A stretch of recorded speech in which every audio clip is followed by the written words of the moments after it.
The samurais were the military elite of medieval and early modern Japan.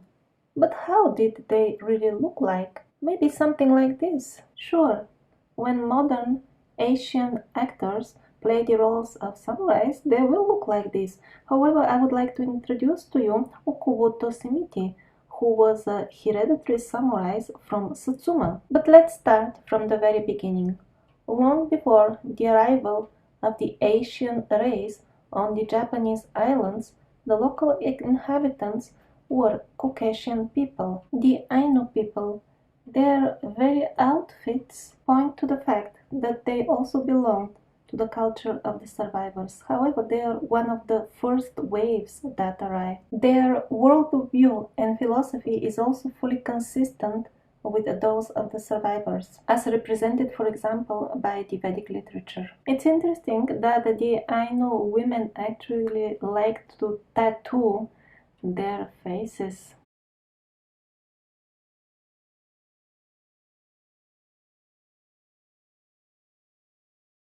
This is a Portuguese world map dated at the year 1623, and the maker considered Japan to be a Christian country. That is why he placed this big cross over the Japanese islands. And it's not the only one. The island, which is nowadays called Hokkaido, had a different name in the Middle Ages, and the name was Yesu, which sounds like Jesus, the Slavic name of Jesus Christ. And to make it even more clear, they have put a Christian cross on it. This is yet another map showing the same island, and here it is written as Yesu, even closer to Jesus Christ. Of course, the official Japanese history has undergone parasitic corrections, but still, few forgotten facts here and there may help us reconstruct the real scenario. Exactly when in Russia the last strongholds of the survivors were destroyed, at that time in Japan appears a ruler called Tokugawa Ieyasu. It is possible that his name points towards the fact that he was a Christian, Jesus. When Tokugawa Ieyasu starts ruling, Japan all of a sudden decides to sever all connections with the external world and remain a completely closed country. Most likely, the defeated survivors from Siberia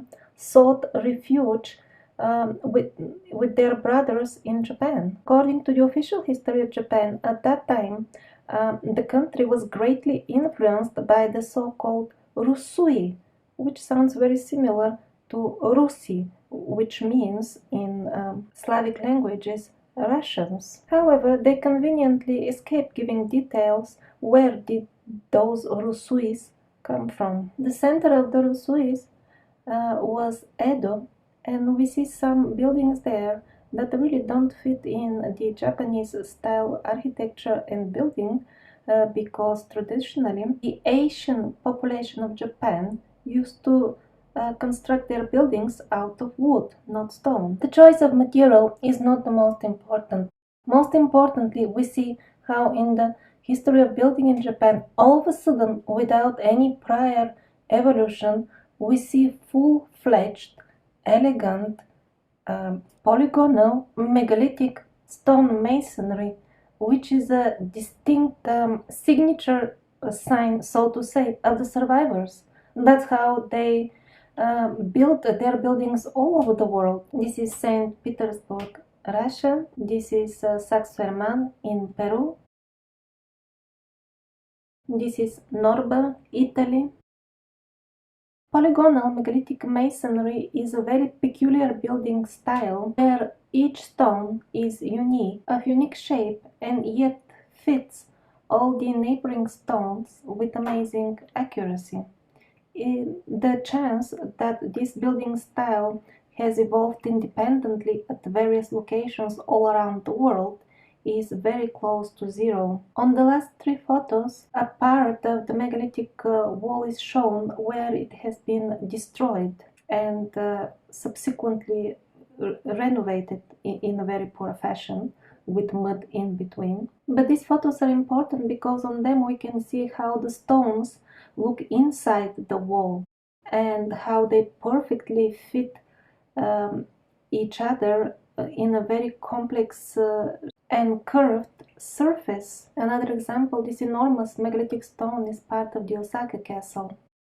This is how contemporary artists depicted the kings of Japan, the shoguns. They were the rulers of the samurais and continued their reign until the middle of 19th century when the European Reformationists successfully destroyed a lot of the strongholds of the survivors, and since their intention was to completely even erase the memory of them, they turned their attention to the closed Japan, the isolated Japan. Wipeout of the samurais is presented in the Scarigir version of history as the Meiji Restoration, and that is supposed to be a return towards some previously forgotten ideologies,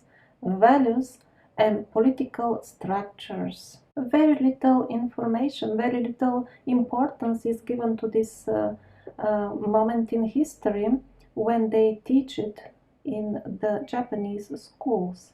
They go through it very briefly and superficially, and it is presented to be some sort of local for Japan event. And maybe there will be some very vague hint towards the European ships that appeared on the shore of Japan at that time. Indeed, in some Japanese textbooks, they are presented as merchants' ships that were helping by giving donations of rice. Rice sounds so innocent, but there were other things besides the rice. But fortunately, not all true history has been erased, and we hear a completely different story from a book called Black Ships of Japan. Quite an ambiguous title by itself. So what we read there is that Commodore Perry arrived in Edo in 1853 and brought a letter from Fillmore, the President of the United States, demanding in absolutely straightforward language to put an end to the isolation of Japan and open it to the rest of the world in every way. Perry returned next year and demanded this to be done immediately. The people of Japan did not wish to step back from their way of life, from their tradition and ideology. However, the story continues. They changed their mind after they encountered the English military force. Well, as a result of this military encounter, the samurais were defeated and the Japanese society was forced to accept the Western way of life and to reform their traditional views. The last group of samurais was killed in 1868 in the town of Aizu Wakamatsu in northern Japan. Nowadays, in the castle of Aizu Wakamatsu, there is a museum. In this museum, there is a huge piece of art depicting the very last moments of the samurais. And of course, they are shown as belonging to the Asian race because this is just a modern piece of art. However, very few people pay attention to a small photo that stands besides this huge modern piece of art. This gentleman, one of the last survivors or samurais, took part in some of the last battles of the samurais at a very young age and survived after that, and he lived long enough to be alive when photography was available, and so this photo of his was taken and is now kept in the museum of Aizu Wakamatsu. You can see that he had European features. He was a Caucasian person. It is quite remarkable that we even have a photograph of a person, one of the last people alive who belonged to a society that kept the memory, the history of the survivors, and valued and understood the spiritual teachings of the survivors, most importantly. If you visit the valley of Aizu even nowadays, you will meet on the street a lot of local people with purely European faces. But of course, most of them would be a mixture between Asians and Caucasians. As I was researching this topic, I found Japanese people posting on forums questions why I look European, why I'm Caucasian, I'm Japanese, and yet I do not look like Japanese. I noticed the questions, I didn't see any answers in the forums. We also see the crescent symbol on the head of the samurais, which was one of the main symbols of the empire and the culture of the survivors. And this is an authentic, genuine samurai outfit. The crescent symbol can be found also all over the garments, the outfits. Actually, I will come back to this topic later on when I review the symbols of the empire of the survivors all over the world. The Tsurugacho Castle in Aizu Wakamatsu is currently a museum, and over there is depiction of the very last moments of the samurais, how they commit seppuku and kill themselves when the invaders are at their doorstep. Anatoly Fomenko shares his experience in this museum at this very scene.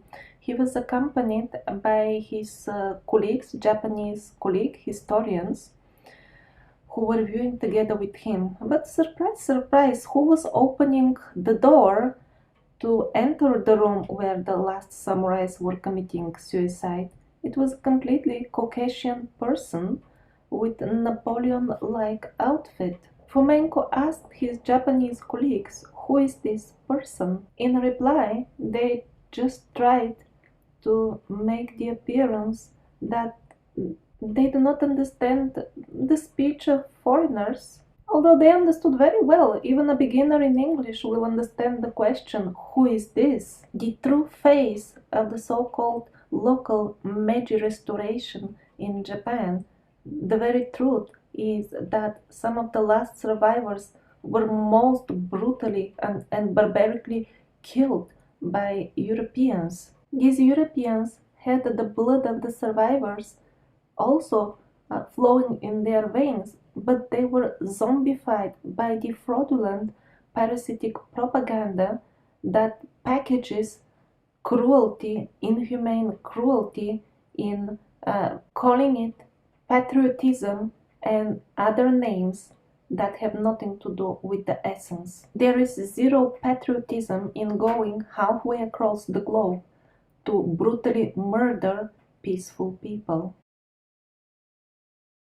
All of the important buildings in Tokyo and some other cities of this period are, of course, in survivor style, which is antique style.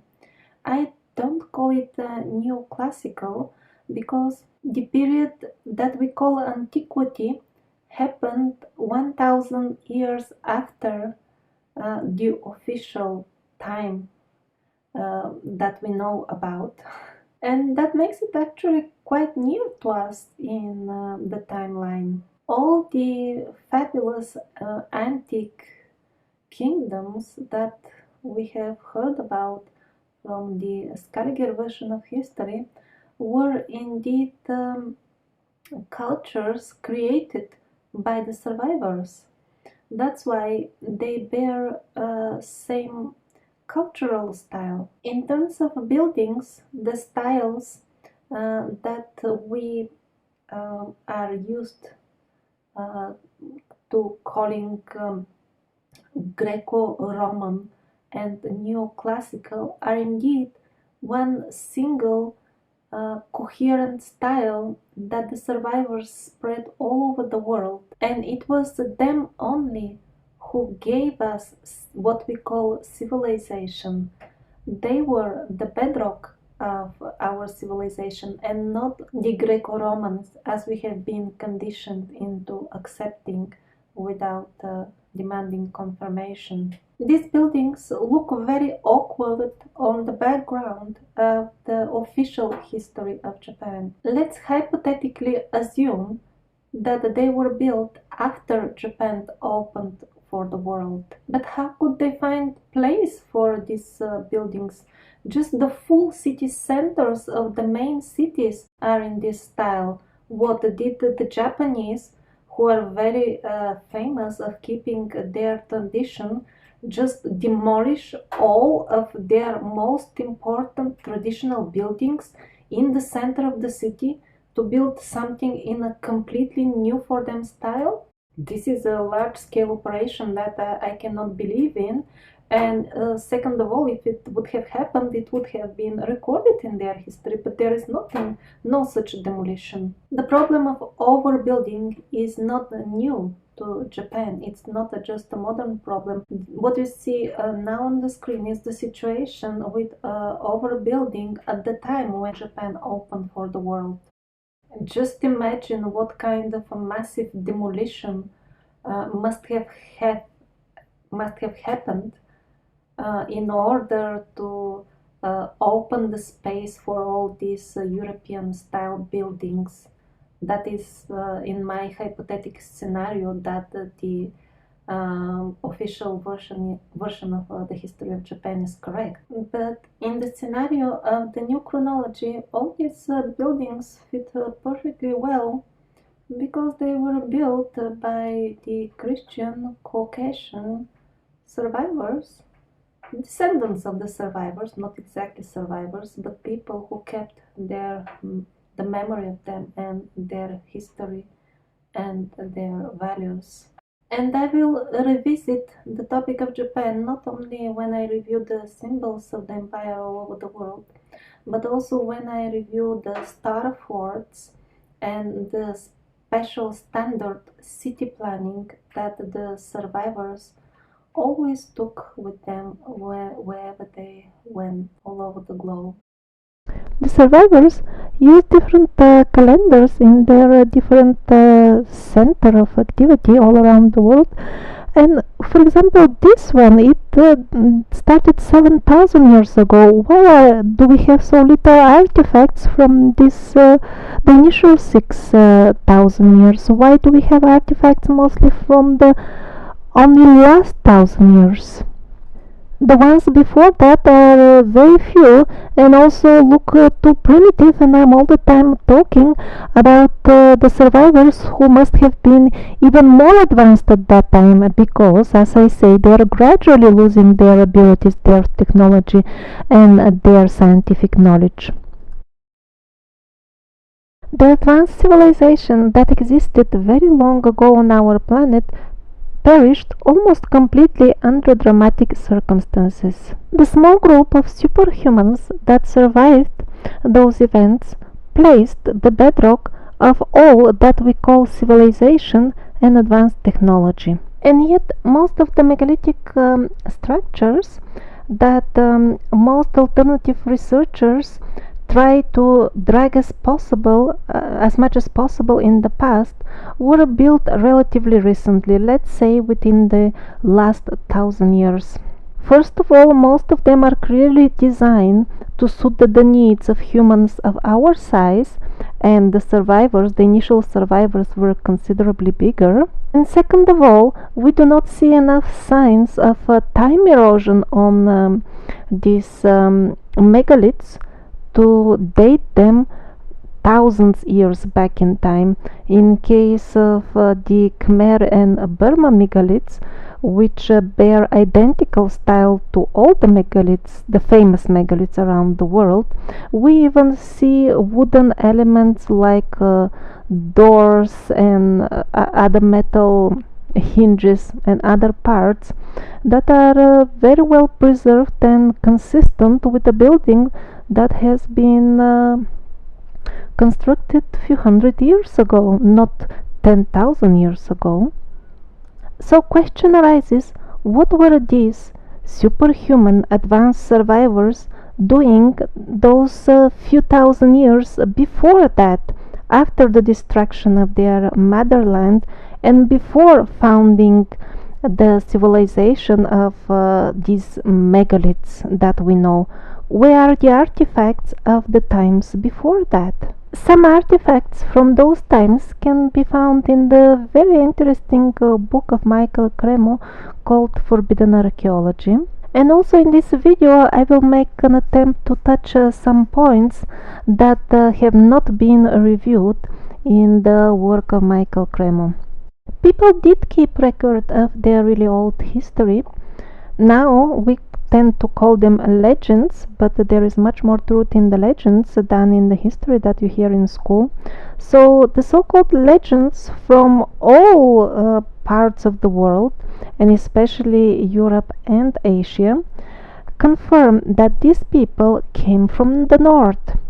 For convenience sake, from now on I will use the name that the Greeks used for it, Hyperborea. And this was their understanding of the location of Hyperborea, the current North Pole, and they always described it as a place of a very pleasant climate and lush tropical greenery. Its inhabitants lived in eternal peace and beauty and were masters of mystical powers. And these are not just the Greek legends. Absolutely the same description is given in the Vedic literature, which is the best preserved literature written by survivors themselves. And also the same is the situation with the Nordic and Siberian legends. Let's see what the modern science has to say about this region where Hyperborea supposedly existed. Alexander Koltepin is internationally renowned geologist and author of many books. Some 2 weeks ago, a unique conference was organized in Moscow exactly about the ways of the Aryas, their migration ways, and Koltepin gave a very interesting talk on Hyperborea during this conference. The region where the ancient map makers depict Hyperborea is extremely well studied by modern geologists, and the reason is oil drilling.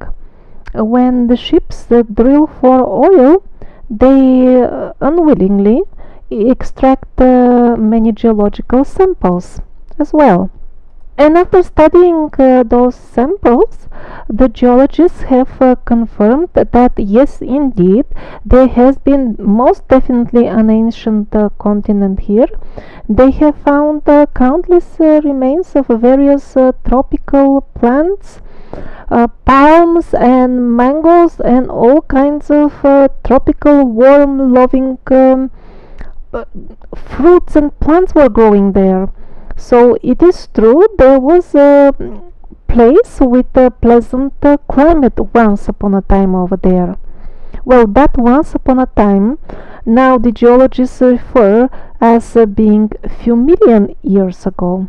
But since in the previous episodes we found out that there are no absolutely reliable dating methods currently known to the modern scientists, we should not take their words as pure and established truth, but rather as a guess.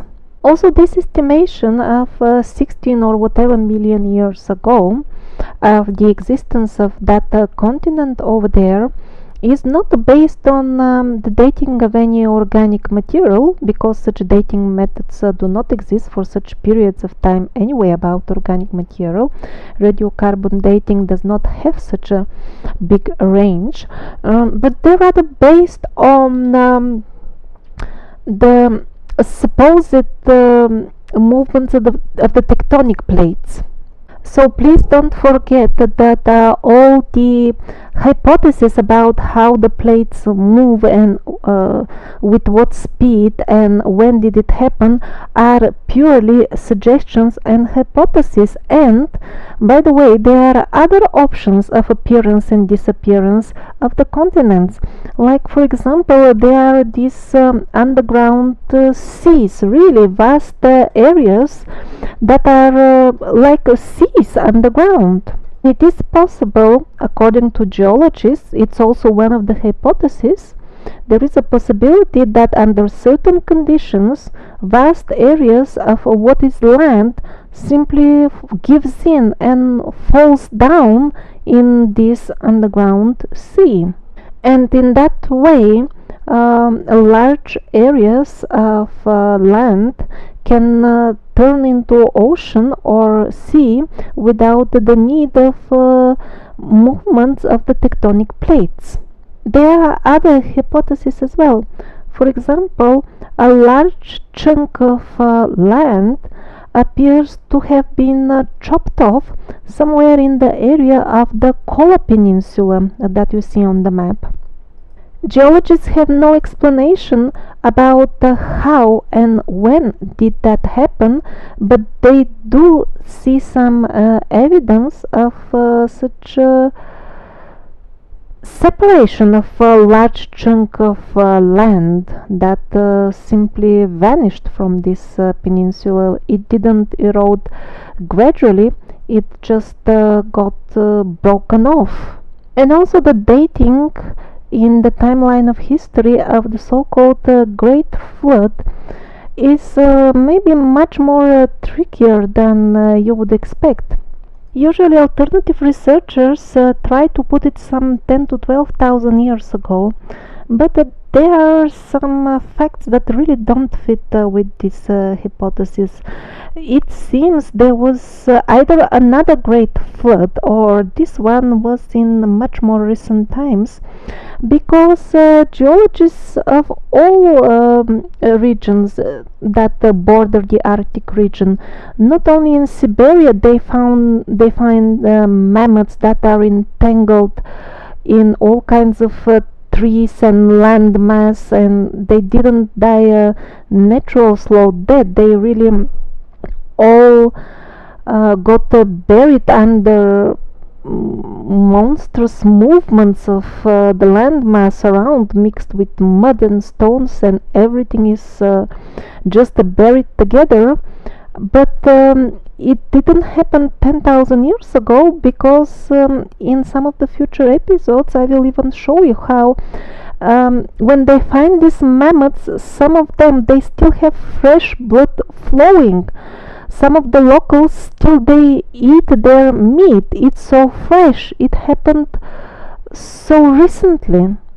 And mammoths in the same situation, entangled in mud and stones and dead trees, are also found in abundance in North America, in the frozen northern regions.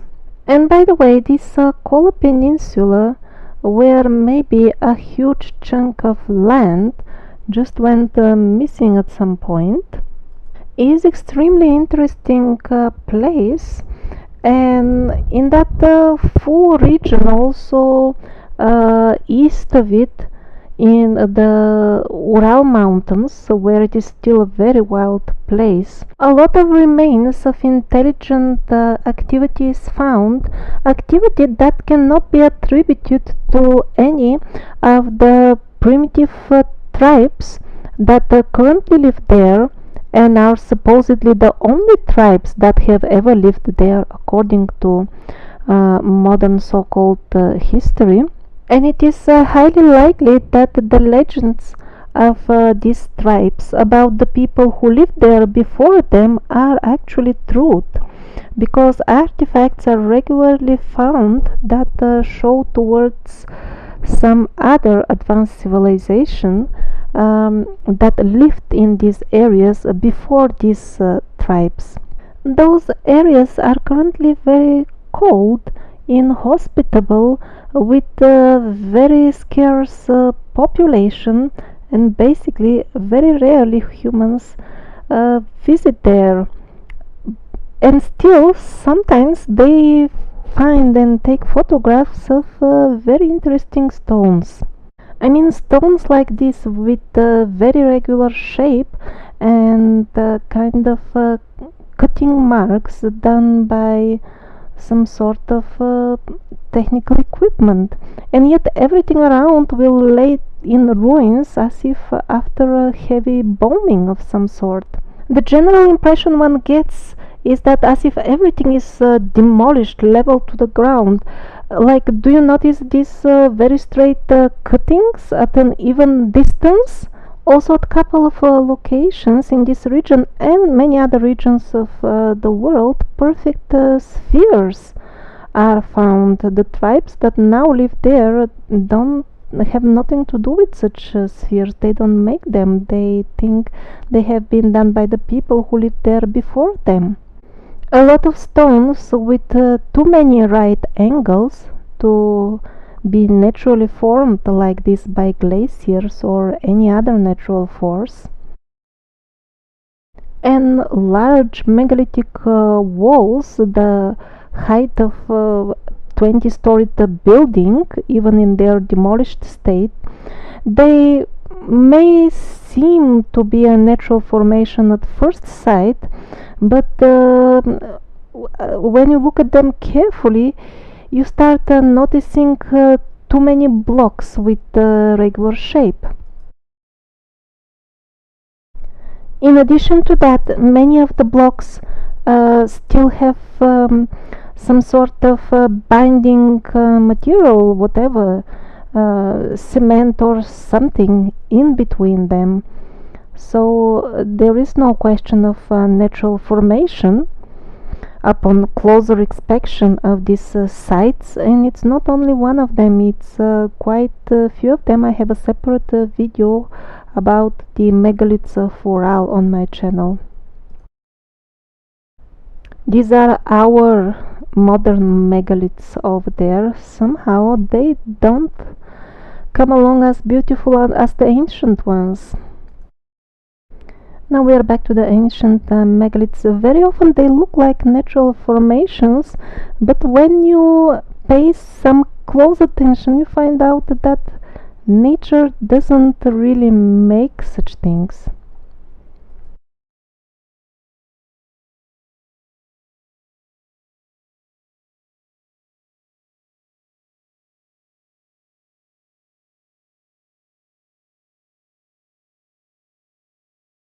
And since those megaliths are rather large, they would be more suitable for larger size humans, and also they're significantly more eroded than the famous megaliths that you hear about on the standard mystery alternative history information sources. Very often drill holes are also found in all this region of the Kola Peninsula, Ural Mountains, Siberia, and definitely the primitive nowadays Mongoloid tribes that live there have nothing to do with such drilling technology.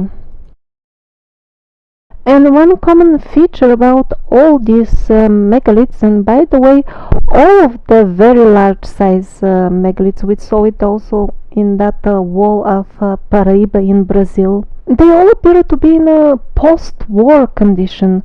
Look, even the stone has melted at some point here. What in nature could have caused the stone to melt? Also, the Barabara caves in the state of Bihar in India, which themselves already resemble a bunker, just an entry and no windows and very thick rock above. Not only they resemble a bunker, but in the very vicinity there is something that could be the remains of a megalithic structure that would very closely resemble the style of the Ural and Hyperborea region megaliths. Look at these big stones. They're, the cutting in between them, it's doesn't form like that in nature. If it was naturally formed, it would be properly eroded, but it is just cutting the stones fit together, perfectly. So it is possible that these were huge megaliths as well, the stones near the Barabara cave. Other megalith that could be really thousands of years old is Tanah Lot in Bali, Indonesia. I mean, here it's very erosion speaks about itself.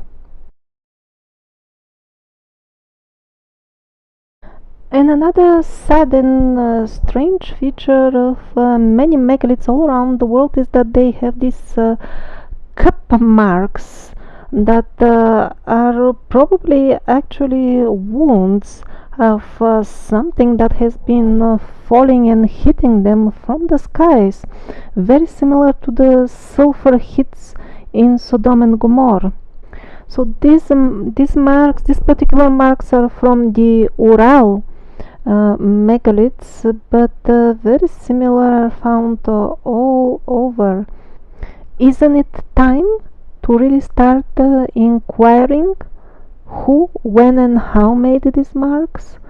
Who was showering, things from the sky upon our megaliths? Something else interesting are the Seda stones, again in the Kola Peninsula. Well, not all of them are huge, but some of them are really gigantic, and again the tribes that now live there have nothing to do with them, and it's not always clear how have they been placed in such fashion. And then there are these strange piles of what looks like to be industrially manufactured gravel, small stones, and that I don't know, do they cover something? Do they form some sort of hills? They couldn't have arrived there in a natural way by glaciers or anything like that. So who knows, is something buried inside, or are they a byproduct of something? Are these traces of something technologically advanced that we are not supposed to see? What is it? And these are rather large hills, and there are many dozens of them. What you see around are not blades of grass, these are very high trees. So this is like a tall building, that type of height. And also, after all, why are we being told fairy tales instead of official scientific information? Officially, these are brought by the glaciers, but glaciers don't do that. They don't manufacture gravel, they don't deliver it to a particular spot. Glaciers may scatter chaotically stones, but they don't manufacture piles of stone of different color and place it at one location. The very fact that they are trying to present fairy tales in the disguise of science is very suspicious by itself. Now, the Sami tribes that currently reside on this Kola Peninsula have been a bit in touch with the previous residents and have learned few tricks from them. And even in our modern times, we are talking 1-2 generations ago, they knew the art of controlling people. In India it's called Vashikaran. When somebody was coming to attack them, they wouldn't respond with military force, but they would simply twist the mind of the enemy and make them crazy, make them go back, make them do whatever they want. I mean, the Samis. This is a well documented fact, and no wonder that various military groups from various countries have tried to capture Sami shamans and force them to teach them this art unsuccessfully. The shamans refuse to share their secrets on the pretext that the spirits that work with them do not want that. But till date, the phenomenon, or I'm not sure how to call it, it's myriachiny, is still happening over there. They do these shamans. They still take people to the other side. I mean, some shamans definitely still can take a single person and really push him through the curtain into the astral plane and keep him under control over there. They no longer use it for military purpose, but well, no wonder in Soviet times some selected 40 shamans were simply murdered. And that's because when you go to the other side, you start knowing too many things.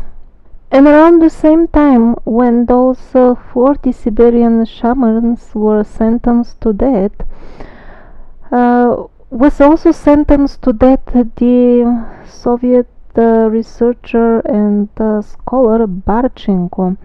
He was killed because he knew too much. He organized an expedition to the Kola Peninsula. He found various traces of advanced architecture over there, and most importantly, he claimed that he got in touch with a full group of people that could definitely be living survivors. What we can find out only from the letters of Barchenko now is his claim that this small group of people lived in complete isolation. They knew really a lot about the history, and they still knew the ancient art of controlling the world around with their mystic powers. This is from the same area. It's a modern airport. Well, you can conclude what kind of aircrafts have been landing here.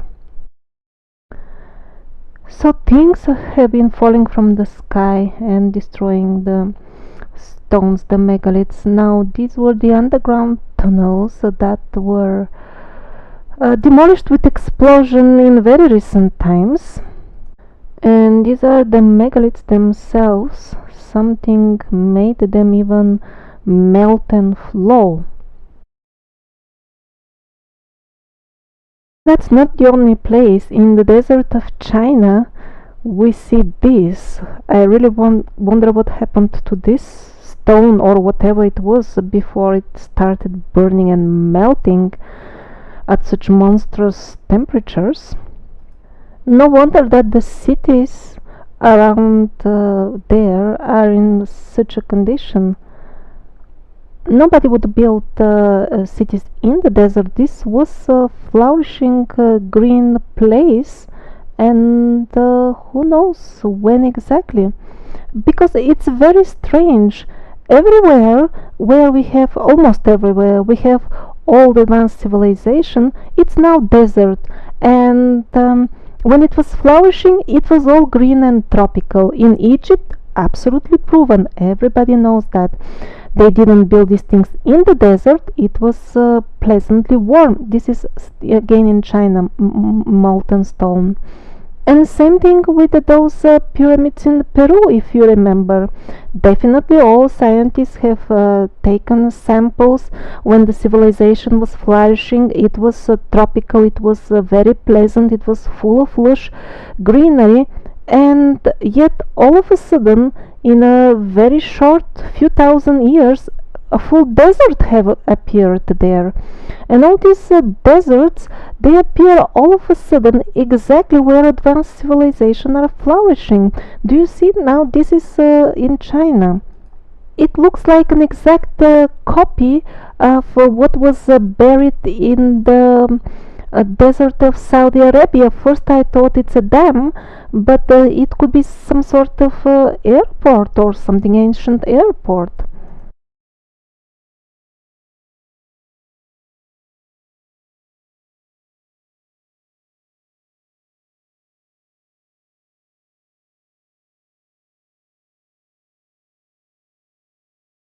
Now this is the archaeological site of Sodom and Gomorrah. It really looks like China, and it was a flourishing green before it got bombed with those sulfur balls. It's not just in the Bible that it says it was raining sulfur. The modern researchers actually discovered sulfur 95% pure, which doesn't occur in nature, and pieces of it were falling from the skies and making cup marks on the stones in Sodom and Gomorrah. This is one of the sulfur balls. I'm showing the ruins of Sodom and Gomorrah not as illustration showing that this must have been thousands of years old, technologically advanced city. No, it could be recent as well. But the point is, that's how the ruins could look like of the advanced civilization that everybody is asking where it is. We see advanced tool marks, advanced this, advanced that, and the civilization is missing. Well, that's how it looks like nowadays. Many of its centers were simply bombed with things from the skies, weapons that we don't know much about. Moreover, these unknown weapons, not only they destroy, some people even say they petrify everything, but also they turn the full area into desert after that. But not all the centers of the advanced civilization were destroyed in that way.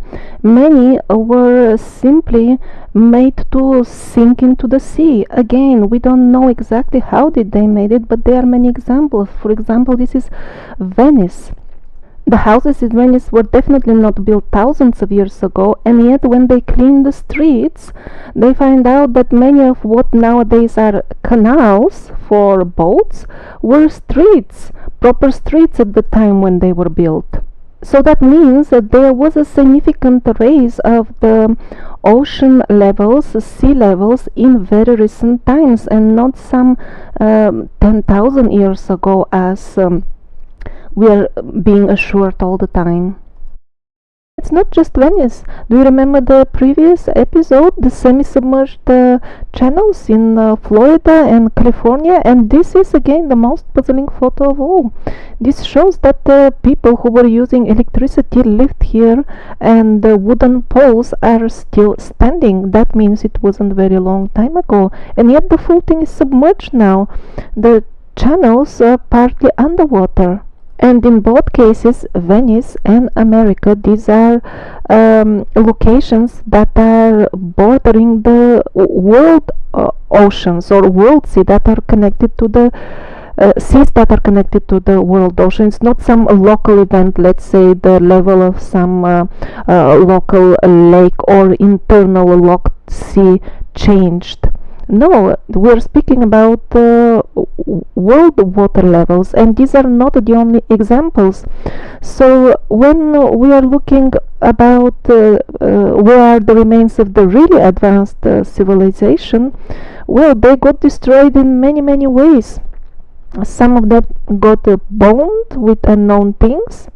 Some of them got submerged, and yet others got simply buried with sand or mud. Some places the sand in the desert looks as if it has been simply dumped from above over there. Various locations, especially the northern part of Russia, the one that was nearest to the region of Hyperborea. Now it is unpleasantly cold, but in very recent time it was pleasantly warm and nice to live there. Places, cities are selectively buried under few meters of mud.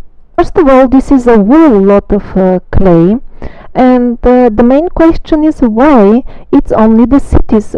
Pay attention at this wall, only the tips of the arches are sticking out of the ground. The rest is buried, and this was a city wall. It was a high protective wall. Now it's completely buried under mud, under a layer of clay, and below that the archaeologists find the layer with humus and proper soil that was there before this fell from the skies or wherever it came from. The thing is that the fields around are not in this condition. It is only the cities. Not the only example, huge land masses of clay, sometimes mixed with other stuff, seems to selectively fall exactly on the centers of the advanced civilization. Do you remember the pyramid of Cholula or Teotihuacan? Absolutely the same situation. It really doesn't look like some sort of natural disaster. Let's see an interesting example of sands that have landed out of nowhere. Those are the Chara sands in Siberia. The region around is green in general, and yet out of nowhere there is this isle of desert some 10 kilometers long.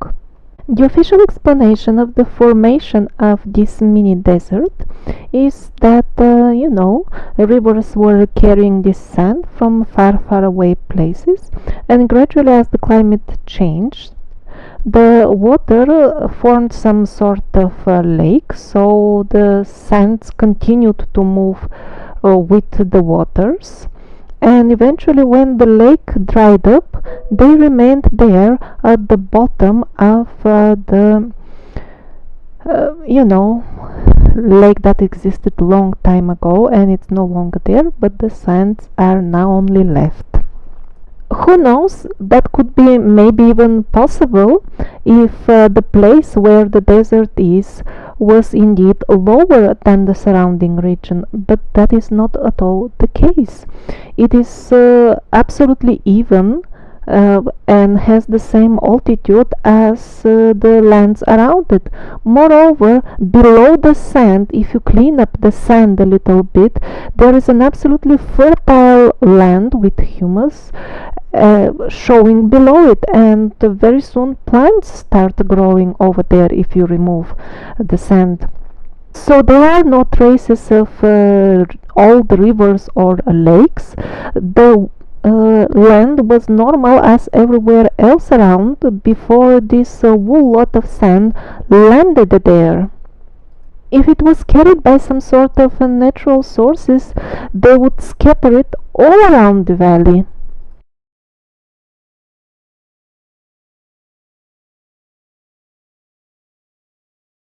Let's see another even more vivid example, the Caspian Sea. There are vast desert areas on its shore nowadays. Modern so-called scientists loudly assure us that this sand got formed by slowly grinding various boulders, rocks and mountains, but that takes millions of years and does not at all fit the historic artifacts and old maps. See map of the Caspian Sea made just few hundred years ago. First of all, the Caspian Sea itself has a completely different form that it has nowadays, completely different. And second of all, the full region is full of flourishing cities that are also mentioned in old chronicles. And all that was not the result of the sick imagination of medieval cartographers who just wanted to put something because it looked too blank out there in the desert. No, it was indeed green, and nowadays definitely traces are found of flourishing communities that lived in those areas. And really the same question surfaces again and again. How come we are being assured that these deserts appeared as a result of millions of years of grinding of stones, and yet again and again in history we see that these were green and vibrant societies just a few hundred years ago. In few hundred years there is not enough time for the wind to grind and the rivers to grind all the stone and carry it exactly at the desired location, where by chance exactly always there were flourishing advanced civilizations. And when the so-called scientists themselves start becoming aware that they sound ridiculous, they start inventing other fairy tales, like they start blaming the formation of the deserts to ecological catastrophes brought about by the ancient people. But if all the stories that they're telling us are true, that is almost impossible. I mean, how these primitive people, armed only with simple shovels and hoes, could dig within 100 years, transform the landscape in such an unimaginable way, although they were in much less numbers than us nowadays, to change the completely climate of full regions of the world. It's not only this desert, I mean all the others, Sahara, also in Peru, everywhere there were vibrant societies living in pleasant tropical climate, and all of a sudden, usually within a few 100 years, or let's say even 1 or 2 or 3,000, because they're artificially trying to extend the history back in time, you cannot bring about such an ecological disaster within such a short time. Just by tilling the land with very, very primitive tools, and all that done in very small numbers, because supposedly there were very few humans at that time, according to mainstream history. And even if they caused some sort of local ecological disasters, still that does not explain how did all the sand appear. Theoretically, from what we are told, that should be the result of grinding the rocks by the weather and water for millions of years. And that's not the only problem with the fairy tales they're telling us. The origin of sand itself is quite suspicious thing. Actually, some people absolutely unrelated to this topic doubt its natural origin. Because the way it is formed and how it got formed exactly. But anyway, that's another very long story. What is more relevant to our topic is that by studying the particular particles of the sand, the scientists can determine from which place did it originate. I mean, which rocks have such composition and eventually got ground by the weather and formed a sand. So in the case of the Caspian Sea, they cannot find any such rocks around whatsoever. That's why the story they tell us is that these were very, very ancient sands, and they traveled around for thousands of kilometers back and forth before they landed on their current place. Really very strange. Apparently this large desert was traveling around for millions of years, and yet our forefathers didn't notice it at all some 300-400 years ago, when there were communities flourishing in that tropical area over there where the sands were supposedly traveling. Further, scientists assure us that even the mountains that got the ground to produce this sand do not even exist anymore, because there are no mountains around with such a composition, and the nearest kins, or so to say relatives, of rocks that have such composition are some thousands kilometers away in Belarus or some other countries actually. And how did they arrive if there are mountains on the way? I mean, the sands, how did they cross the mountains? The rivers, as far as I know, tend to flow downwards if they were carrying, they always assure us that the rivers were carrying the sand. Rivers don't tend to go upwards and deliver sand to the desired area unless they are helped by some external force. And most likely there were no rivers at all, and it was something else that dumped all this sand in all the deserts actually around the world. It is not just one. There was a very interesting past life regression recorded years ago by a lady who remembered her past lives. I'm sure she was not aware with the ideas I'm presenting, because probably they were not out there at that time anyway. So she remembered how I really forgot how many, was it 30,000 years ago? She was a shaman of a tribe, and the full planet Earth had a very pleasant climate everywhere. People were living beautiful and clean lives in harmony with nature. And then the evil forces, the parasites, started taking over, and it was them who created the deserts on the face of Earth. They were spitting their poison in the form of deserts. She even remembered how she led her tribe to safety, to the regions that were not affected by the parasitic poisoning. Later on, she returned to the desert areas and tried with all her force by fasting and other methods to counteract this poisoning, to return the affected areas to the original residents, but she was too weak. She was just one against many, and she eventually died over there from fasting. She could not reach her goal. I have spoken many times about the reliability of the historic records taken from past life regressions, so they should not be taken lightly. Also remember the episode about Egypt, where they found this cemetery with thousands, was it thousand very tall Caucasian people buried, some of them under 30 meters of ground above them. That is very strange. Who would dig 30 meters deep grave, especially mass grave? That's a huge work.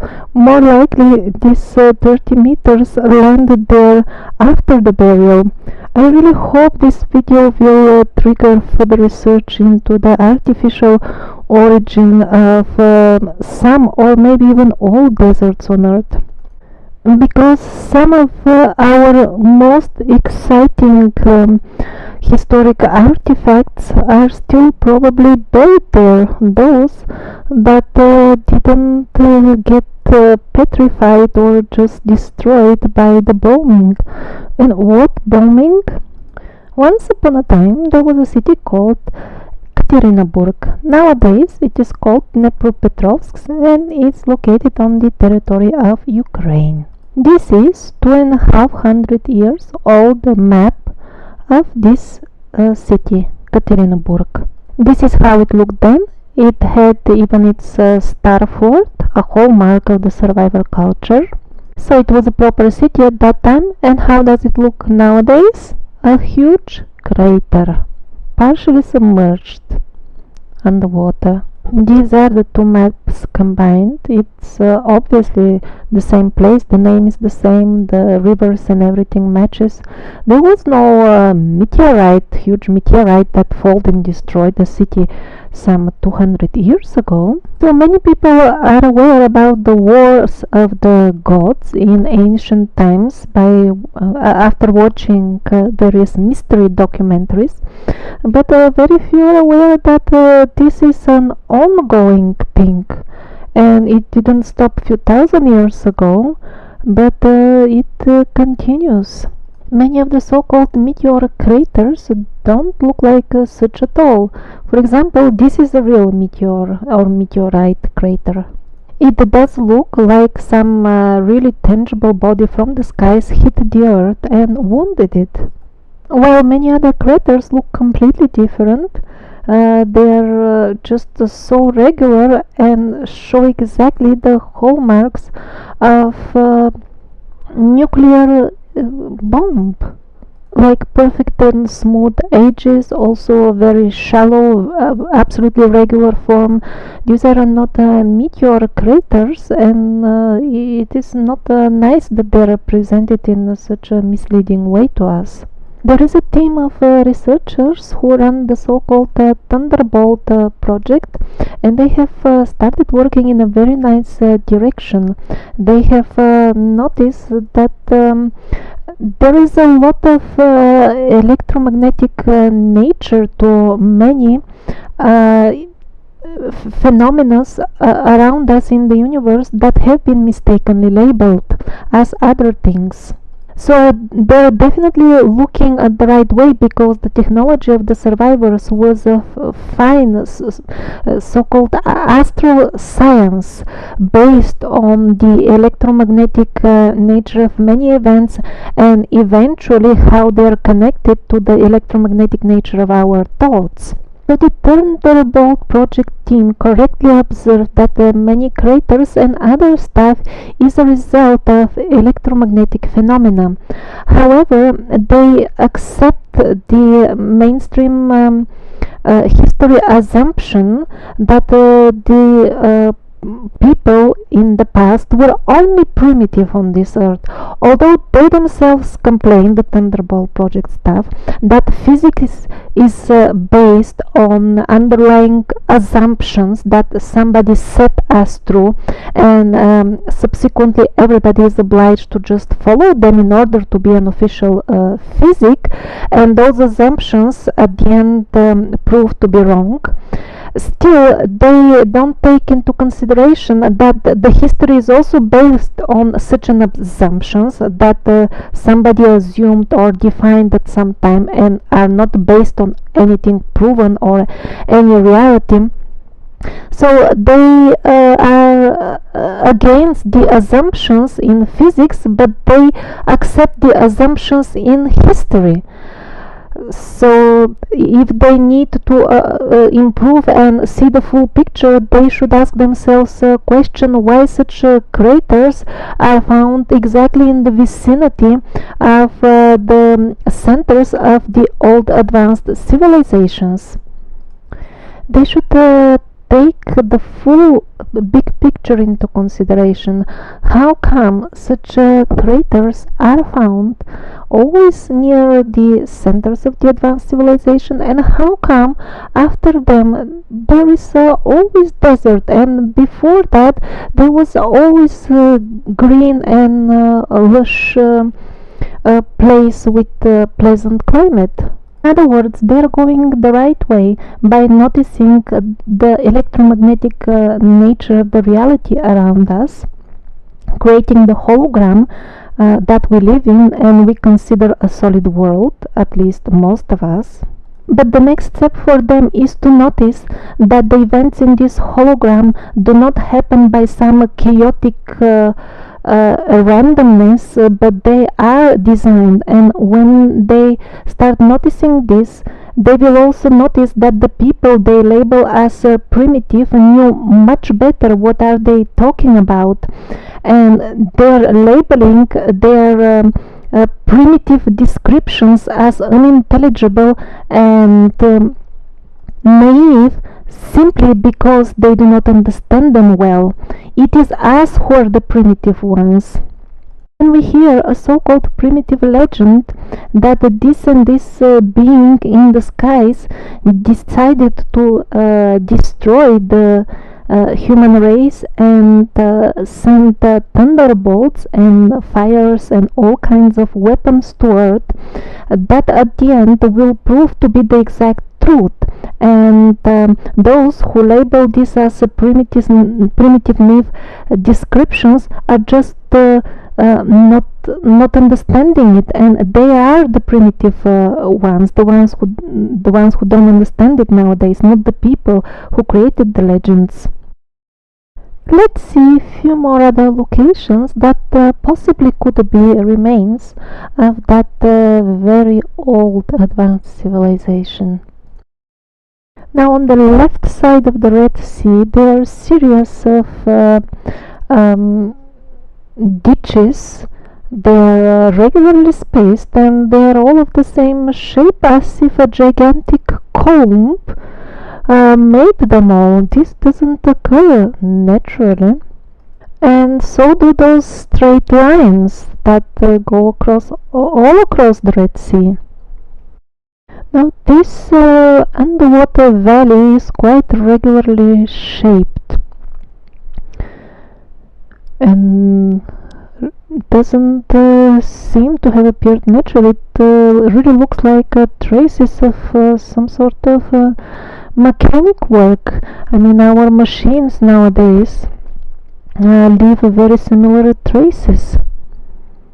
Now the top arrow shows a natural slope, and the down one shows something that has machine marks on it, regularly spaced, and just look at them. Such things are not observed to happen in nature. Straight line here, suspiciously straight. Another straight one, more than 1,000 kilometers long. This also seems to be too regular to be natural. Now this string of pearls of islands seems to be too regularly spaced.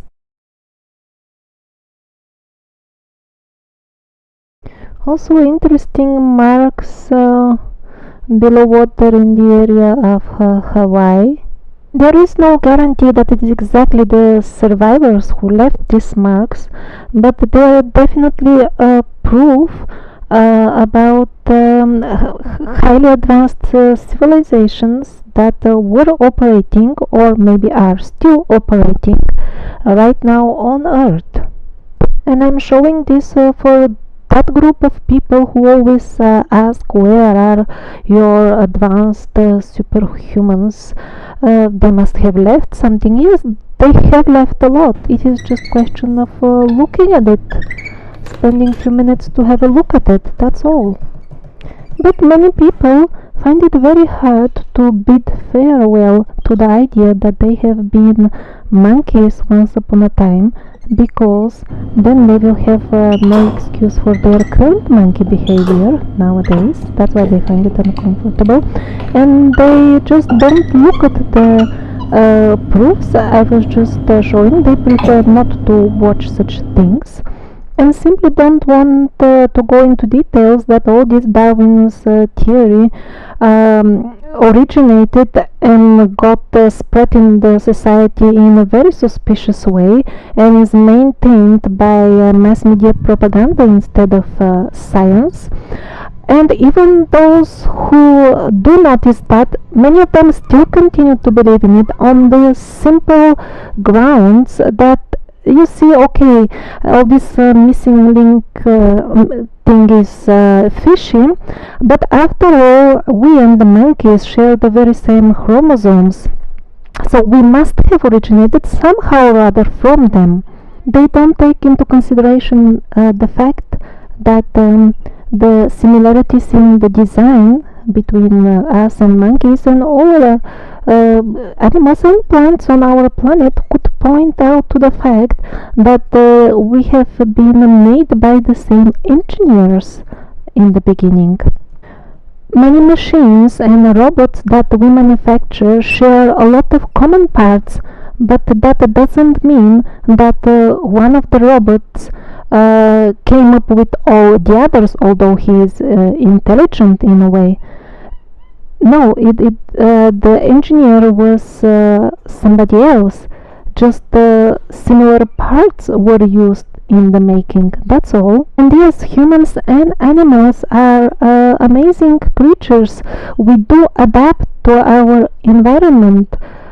Yes, within what is called in biology family, the term family, the species do vary within a family a lot. They do adjust to their environment. That is observed indeed in nature, but it is never observed in nature that one family turns into another.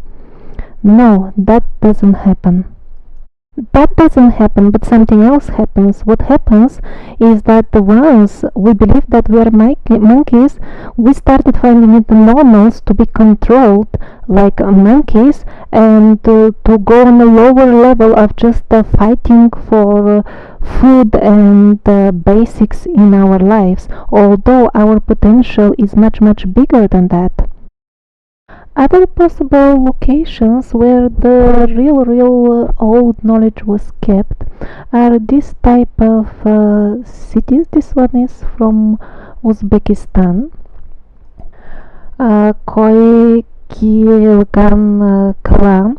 The more famous one is Arkaim. Here you see it on the left compared to Koi Kilgan Kala, but this especially the Koi Kilgan Kala very much resembles the things we saw in America. This is from America, same round design. Interestingly enough, after the archaeologists excavated Koyakilkan Kala, they decided to bury it back, and nowadays only the very inner circle is sticking out of the ground. They even avoid publishing photos of it in this fully open state. God knows what it's around there where it hasn't been excavated. And again, all around is desert. Was it really desert when they built it at the time when it was, in use? Was it really their style of living to just always go and live in the most inhospitable places? I really doubt it. And going back a bit to all this sand origin stuff, there are definitely hypotheses that the sandstone got formed after it mysteriously landed or started appearing on Earth from somewhere, and that is why sometimes such curious shapes like these waves were formed. The sand that was below the wave could not get solid because it didn't have enough oxygen or something like this. The hypothesis is like this. Or in other words, first the sand appeared and then the sandstone, and now really naturally the sandstone is decomposing again and creating more sand. And this dumping things from above continues even nowadays, maybe not in such a large scale as at some other points in the past, but there are some strange reports like the so-called Formatia Alexandrovka 2000 that apparently happened in a village in the district of Kiev. 7th of February, year 2000, sometime after midnight, the residents were woken up by the dogs, and they saw 4 black formations on the snow. The diameter was some 12 meters, orientated strictly north-south, and they were made out of some sort of black dust, and there were no steps or any sign of any human activity on the ground near them. Moreover, another good proof that they were dumped from above is that in the area sometimes there were some trees or some sort of sheds that were casting kind of a shadow as the thing was falling on the ground, and apparently there was no wind, so all these things they reflected on the ground, like there was when there was a tree around it, there was no or less of this powder on the ground. So definitely this was dumped from above. And what was it? Apparently that was a ground mineral, some sort of a ground sand turned into powder, and such sand with such chemical composition was found only on one place, and that is 400 kilometers away from the location where it was dumped. So yes, and this is labeled as a mystery. And there was another similar case. I lost the link. Over there the amount was much larger, and it was the substance that was dumped was kind of a waste from some sort of coal production or something like that. Again, black powder Again, it was dumped in some sort of shape, but it was a lot. It equaled the production of was it all plants on Earth for 18 years that used this technology, or one plant for it was a large amount, and ended up in some area, covered some area, and like this, there are mystery reports. These two are particularly from Russia. Maybe in other countries they are as well, but people don't know how to categorize them and want to make and what to make out of them. So they're just labeled as mystery, and there is no systematic study. Many people consider Atlantis and Hyperborea some sort of legendary fantasy places that didn't really exist, and they're not even interested to look further into it. They easily reject it all by saying where are the artifacts of that very advanced civilization. But how are they gonna see ever any artifacts when both areas of Atlantis and Hyperborea are currently underwater? And of course, official historians do very little to excavate as much as possible from the ocean and sea bottoms.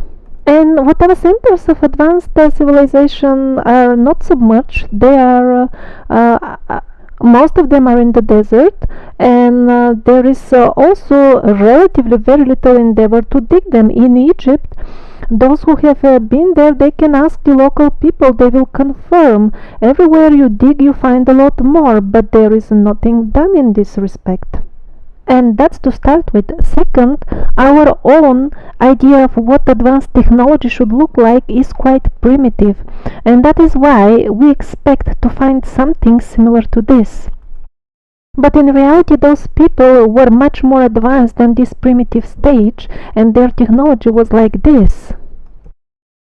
And very often, to transform their electromagnetic thoughts into tangible events or objects, they use the medium of sound instead of mechanical mediums, as we are trying to use nowadays, because we are being put into that belief that this is the only way, and other options are not mentioned much in the mass media, because the programs have been formatted before being presented to us to fit our very limited idea of reality. Let's take the medicine for example. Archaeologists find numerous skulls with traces of very complex surgeries done in the past, and the patients have recovered from them successfully. They did not die from them in many cases. And yet they tell us, oh, this is a mystery, we have no clue how they have done it at all. The advanced instruments are missing, we find only simple tools. But this so-called mystery, again, it's not a mystery at all, because the Tibetan medicine is a very good example of this ancient advanced medical knowledge surviving, although in a degraded form, but even till nowadays. There are still many qualified Tibetan doctors. There is a institute of Tibetan medicine in Dharamshala in India. They do educate still doctors, but this knowledge is suppressed. Very few people are aware that even a few hundred years ago, when Tibet was still an isolated kingdom, very complex surgeries were performed. I mean, open heart surgery, open eye surgery, many complex medical procedures were performed. And with what? With this type of tools. This is a preserved authentic set of surgical instruments from Tibet, and this is the modern alternative. That's what's used in the hospital nearby you, aiming at the same effect that the simple tools were delivering. And after all this very expensive sophisticated equipment, what are results? Much poorer than those obtained by using the primitive tools. modern patients have their organs removed. They suffer terrific side effects, horrible sequences from this surgery, much lower success rate, much slower recovery. And why not use the old methods? Why? Because instead of poisonous anesthetic and sophisticated technology, the healers of the past were using magic and herbs. Now let's see what we can find about the Atlantis and Hyperborean survivors from the modern DNA studies. The DNA information that I'm gonna present herein is taken from lecture presented by Anatoly Klosov from Massachusetts, who is really one of the founders of the very science of the DNA genealogy. So he found out that in all the centers where this survivor culture was historically flourishing, the DNA haplogroup is called R1A.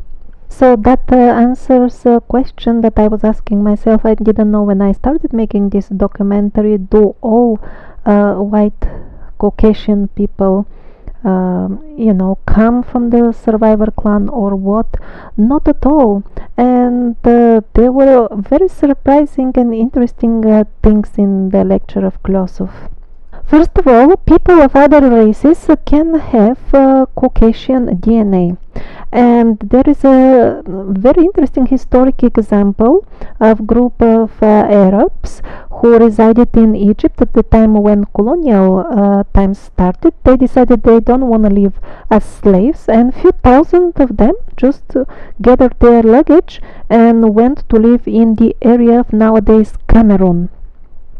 So they carried their DNA because it is always transferred from the father's side, this particular string of information. So all of them now have absolutely Caucasian DNA, but they look completely black African. They speak the local Cameroon language. They look nothing like Arabic people anymore. So apparently by slightly mixing, or to some extent mixing with the local population, and also living in an area where the dark skin is better adapted to the environment, they completely changed their looks. But they visually completely belong to the African race, but DNA wise they completely belong to the Caucasian race. And this is not now this is just an example, not connected with the stories of the survivors. But the Scythians, they not only had the same story, but they did have the survivor DNA as well, so they are another example.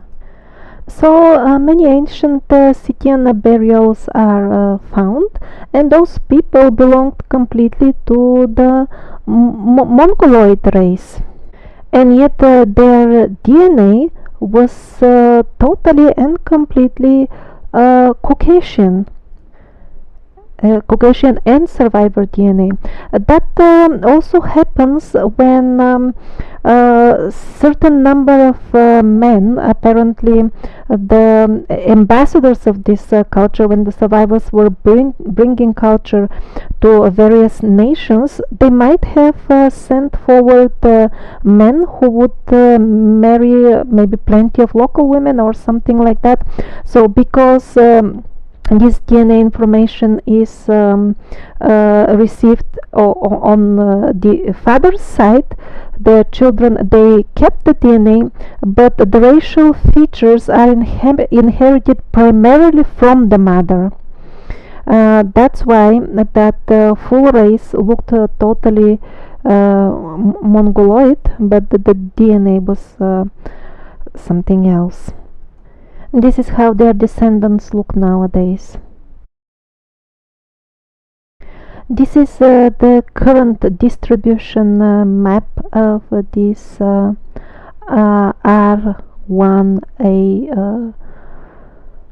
haplogroup DNA group. At this point, probably you wonder why everybody and me describes the survivors as some tall, blonde, and fair people, and yet the biggest spot of distribution is India on this map, and the people don't look, at least most of them, tall and blonde over there. In reality, the caste system is still functioning in India, and people tend to marry only within their caste group. They have four main castes. And indeed, those who historically, according to the Vedic literature that I'm always quoting, the Brahmins and the Kshatriyas, especially the Brahmins, the priests, the uppermost class, the one who, according to the sacred books, have got bloodline from the gods, from the rishis, sages who came to give them this knowledge. They look somewhat different. They have fairer skin compared to the others, and was it some 80-90% of their DNA is purely R1A, so they are really the closest to the survivors, although they can be darker in many cases. I already explained why, because that better suits the current climate there, and because the racial features are inherited mainly on from one's mother. So after hearing the presentation of Mr. Klosov, I myself found out midway through making this Survivor series that what I have been saying earlier, that it's the Indians who preserved best the knowledge in the form of the Vedic literature, the knowledge of the survivors. Well, they not only they preserved it best, but they are most direct descendants of those survivors as well. This same group, DNA group, has been also repeatedly discovered in the Quraysh clan, from where supposedly Prophet Muhammad came. When the DNA tested starting occurring all over the world, and some Arabs started getting tested, they were surprised in the beginning to discover this group amongst them, because at that time it was labeled as Slavic. As you can see on the map, that's quite a mistaken label for it. But anyway, that was the label at that time, so they were not even coming very public with this information. What are these Slavic genes amongst us? It shouldn't be like this. But when it started surfacing very often in the very Quraysh clan, then those who had this gene started getting proud of belonging to this group. It's a very good example of how the very same thing, the very same fact, but with different labels, is accepted in a different way by people. The ruling clans of Saudi Arabia belong to the very same group, and sure enough, in the desert, if you remember, there were remains of those probably high-tech installations that maybe it was a dam, maybe an airport or something like that was showing from below the sands after storm. Some tribes, or now we should call them groups of people, still remember that they came from the Nordic regions. For example, the Venetians, last year they had a referendum. Some almost 90% voted that they wanted to become separate from Italy, and one of their main arguments was that they belong to different kind of people that came from the north.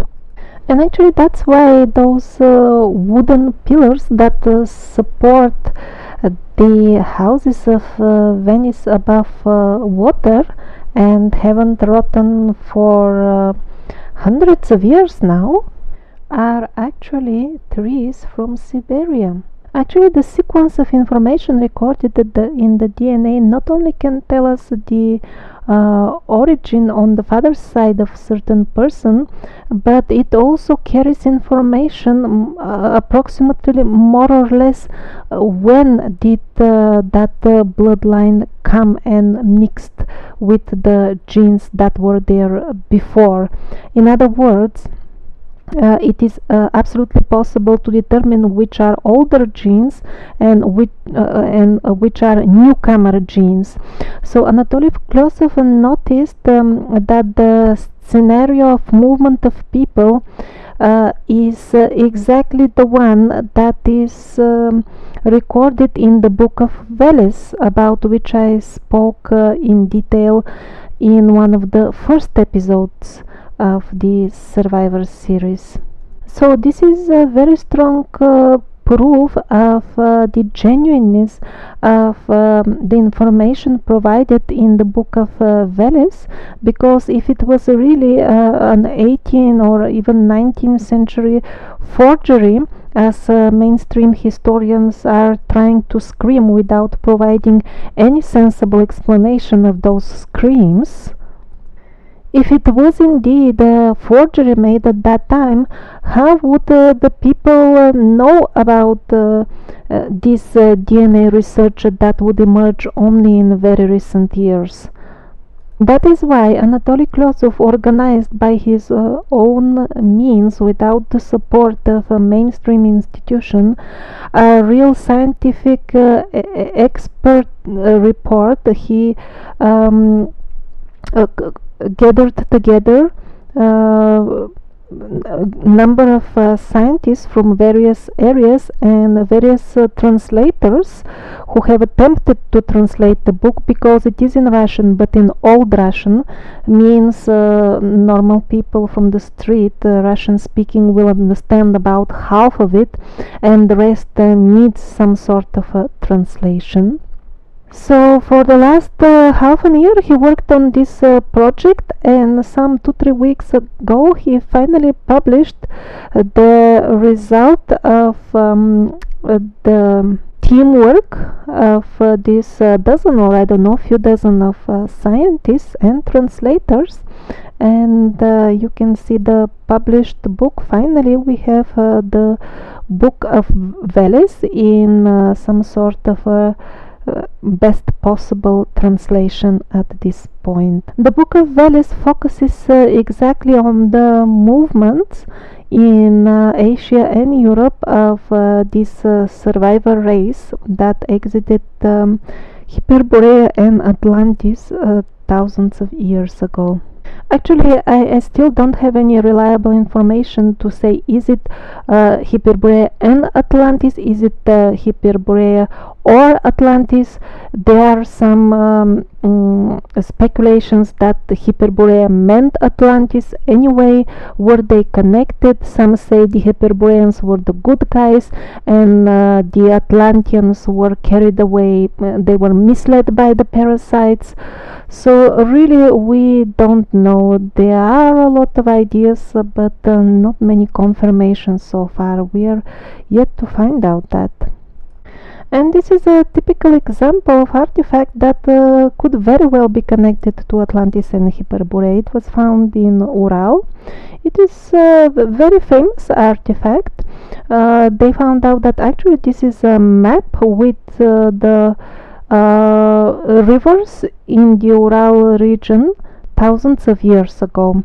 Well, the most interesting about this artifact is that the technology that made it possible to prepare this item is unknown to us. We cannot reproduce it. We don't know how to imprint this image on the stone nowadays.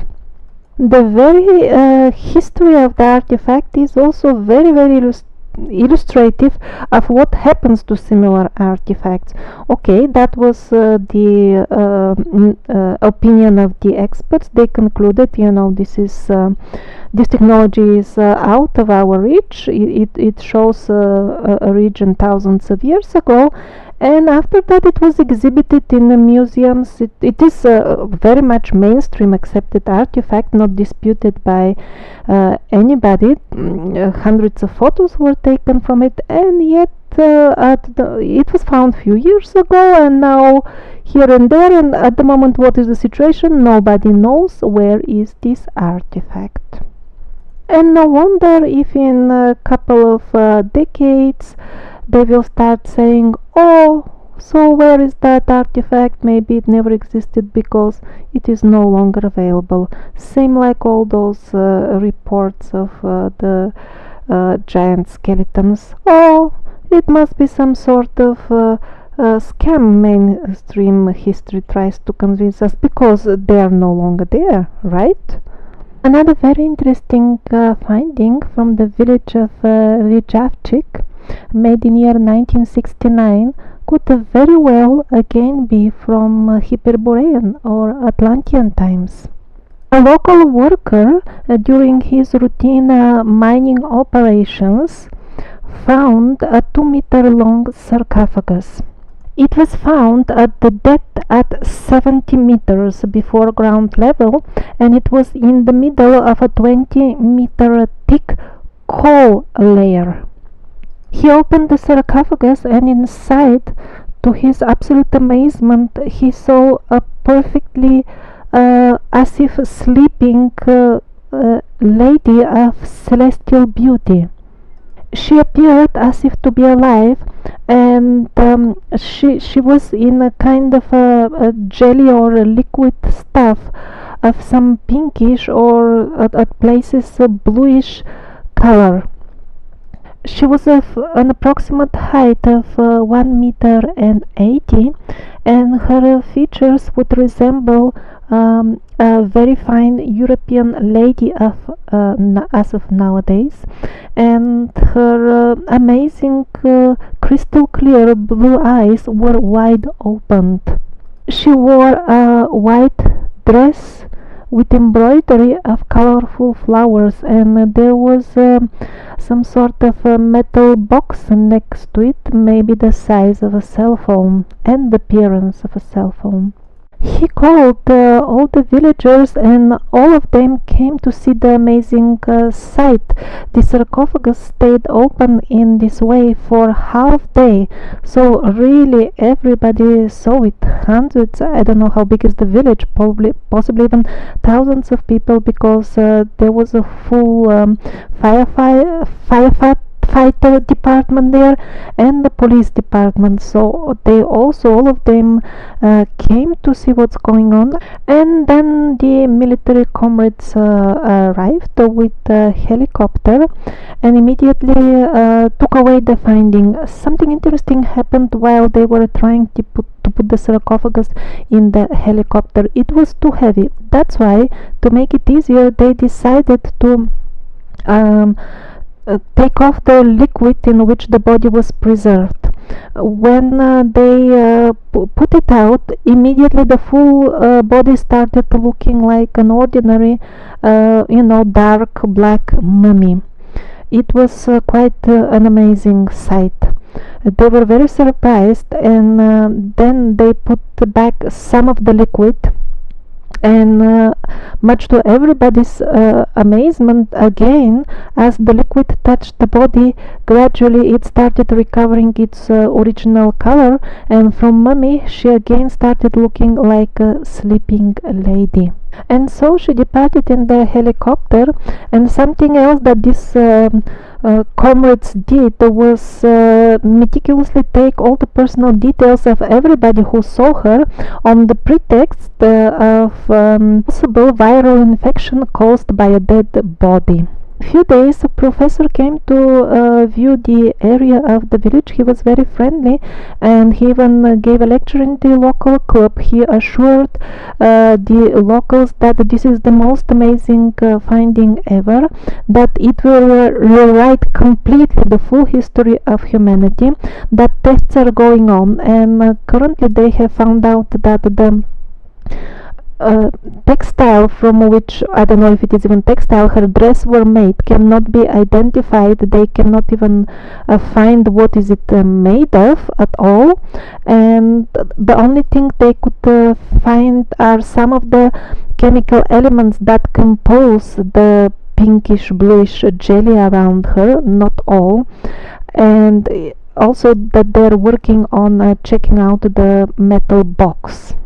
And so, while people were waiting for this most sensational news to be published, there were small notes published in even the central Russian newspapers, and even the biggest communist one called Pravda. There was a small note, but no details.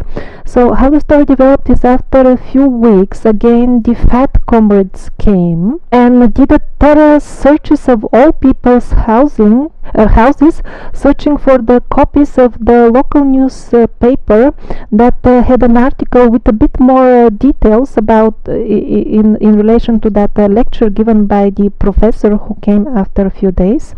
They took away all the copies and again continued making lists of the people who knew anything about this. A vast area around the finding was declared no entry zone, and the exact location was covered with concrete and closed very tightly. That is how the story ended, more or less. Till date, the journalists are trying to find out what happened actually. They are questioning, even now in post-communist time, they are questioning the officials, but all they can get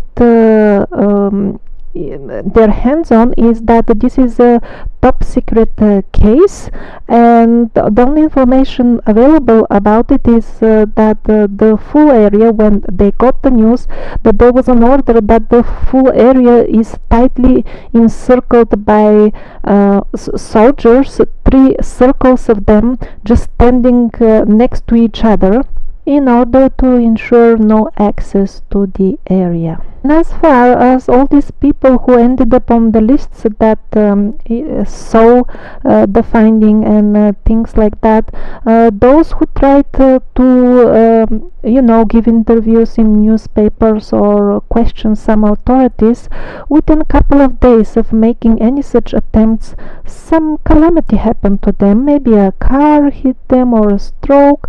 It was always very quick and misfortunate circumstances, so all of them, those who tried to speak about it or do anything, are now on the other side.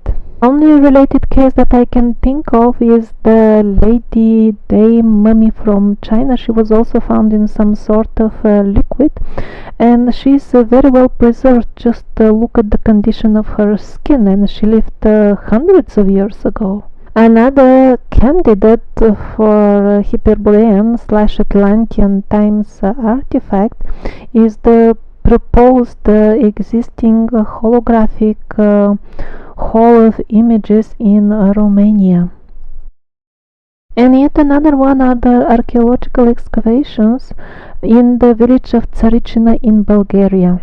The great surprise of the local villagers, when early morning they found heavy military equipment vehicles to arrive in a great number in their village and start digging without giving any explanation whatsoever to the locals. First of all, they erected some 2-3 meters high portable wall around the site. The current location is somewhere in front of this house that you see now.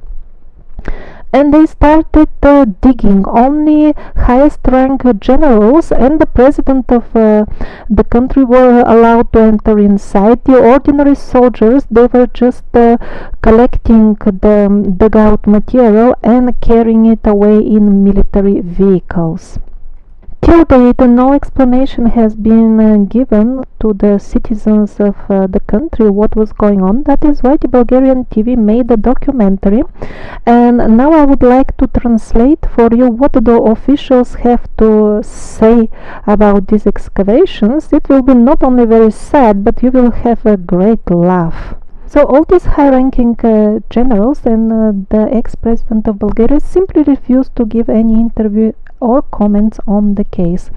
The only people that they could get some information from was an official spokesman of the military in Bulgaria. So let's see his version of the story.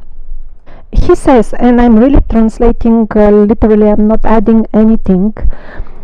He says that a certain villager, a very ordinary person, nothing special, had a dream at night and decided that in the morning he should immediately go to the military headquarters of the country and tell the people about his dream. And I'm not joking, these are statements of the official statements of the Bulgarian military forces. In his dream, this villager saw the four most renowned Bulgarian poets. Please note that there is no mention that the poets told him anything about the digging or anything at all. He just saw four poets in his dream. And after telling that to the generals, they decided that the first thing in the morning is that they should dispatch their most elite military forces that should start digging in that village, and the digging continued almost 2 years. The underground tunnel went maybe some few hundred meters deep, and all because a person saw four poets in his dream. But they didn't know exactly where to dig. That's why early in the morning they contacted a medium, lady with special astral training. So I don't understand, they're telling us that all this is nonsense, and yet they contact mediums when they need something.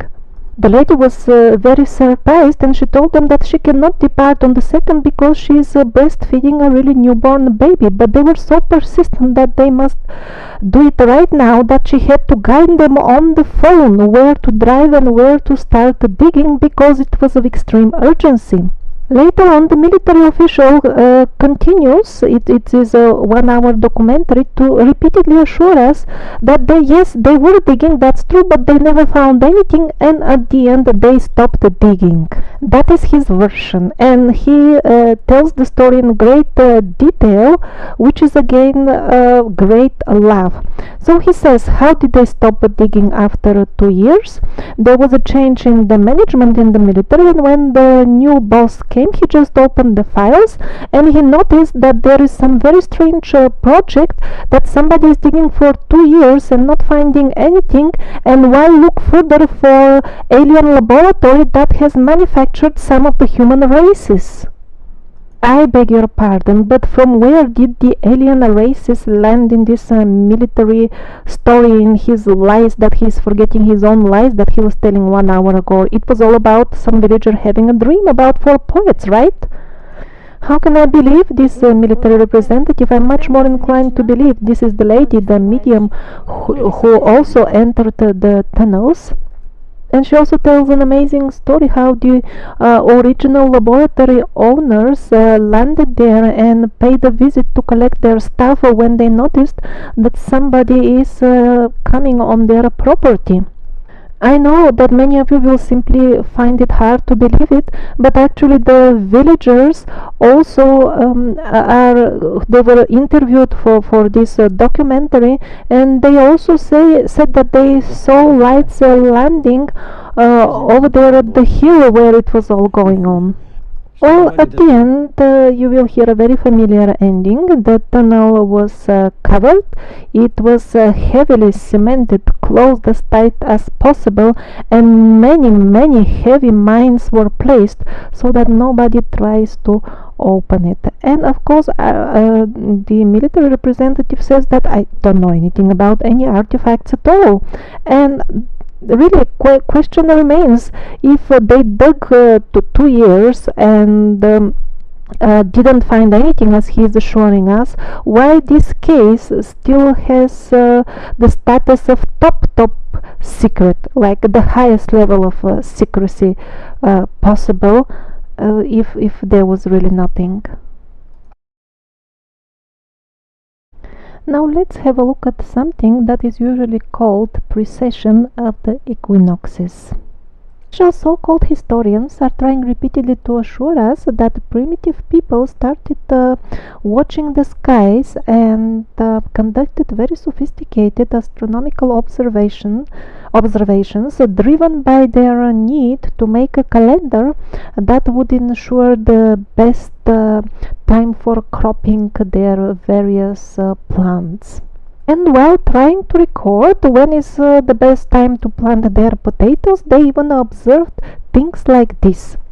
In astronomy, axial precession is a slow and continuous change of the orientation of an astronomical body's rotation axis, namely the Earth in our case.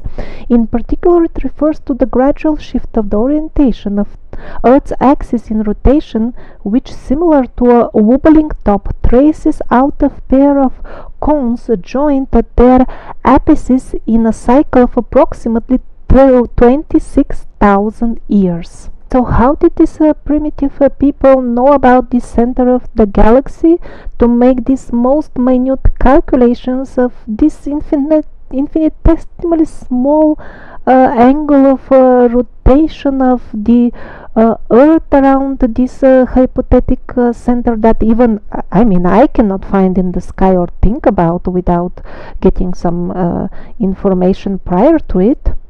And most importantly, how did they not know what are they exactly looking for, because such minute changes don't affect their potato crops? And moreover, for how many hundreds and thousands of generations were they writing in a very precise mathematical manner their observations so that they can make a conclusion at the end, because these are very, very fine changes.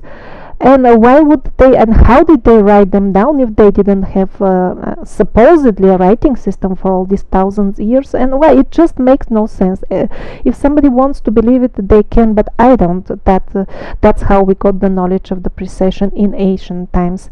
And yet ancient calendars on almost all continents have recorded the fact that they are aware of this precession. How come? So you have a few choices. You can either believe these modern fairy tales by the so-called historians, or believe something much more sensible, and that is what is the history of this knowledge as it is given by the people who have this knowledge themselves. They all say on all continents that this knowledge has been given to them by superior beings.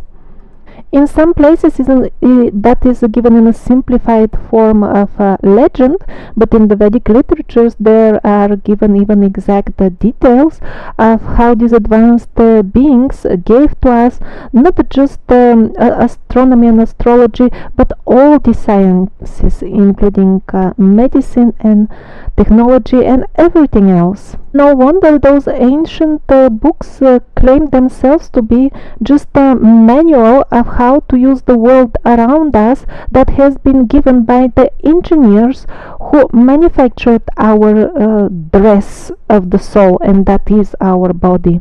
Maybe to live happily, it will be more reasonable to use the instructions given in the old books instead of believing so-called historians that get so ridiculous. I mean, the precession is such an obvious example, and moreover, how do they prove that it was all discovered by primitive people gazing at the sky without any sophisticated instruments?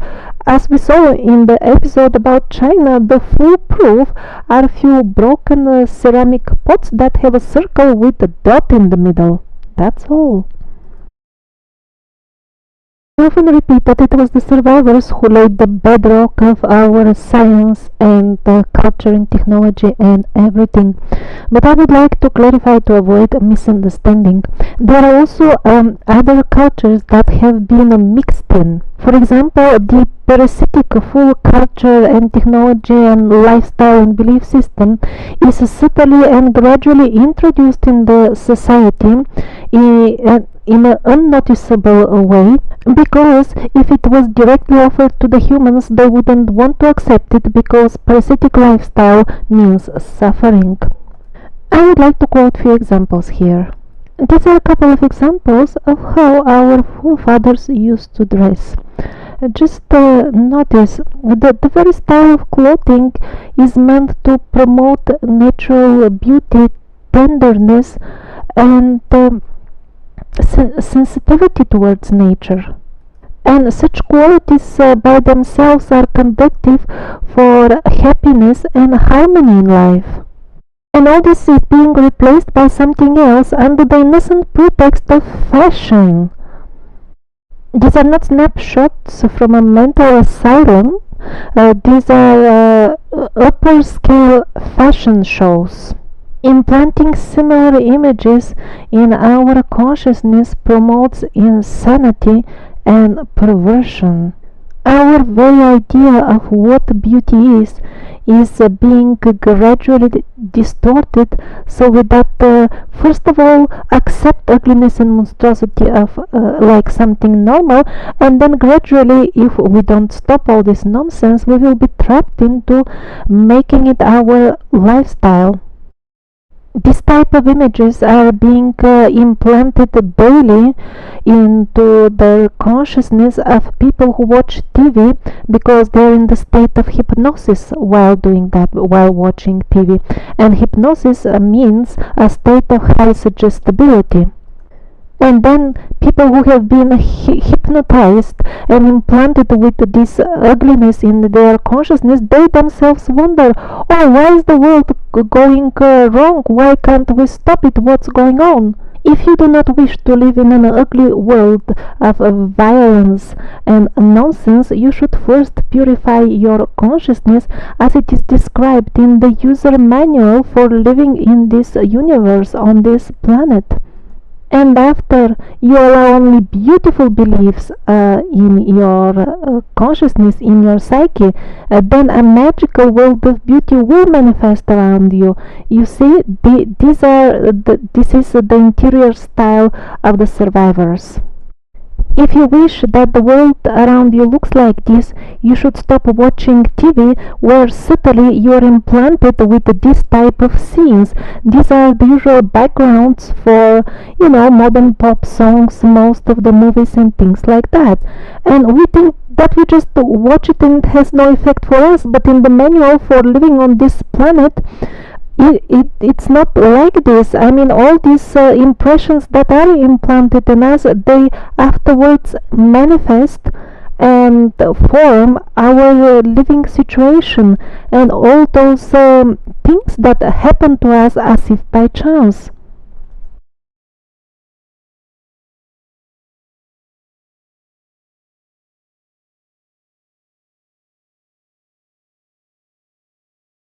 And at last, I would like to clarify one more point. This series of the history of the survivors is not meant to fuel hatred towards anybody, even towards the entities that are parasites. Evil is not as bad as we imagine it to be. Evil is just one of our teachers here in the universe. It teaches us what do we manifest, what can we manifest with the power of our thoughts. This is the lesson that we have learned. It is exactly like a chess game. When you sit to play chess with somebody, you don't win by just getting up and punching him and in this way defeating him. That's not interesting. The point is to defeat the other person by following the allowed movements within the chess game. That is the full point about it all. to defeat him with the tools that you are given at the moment.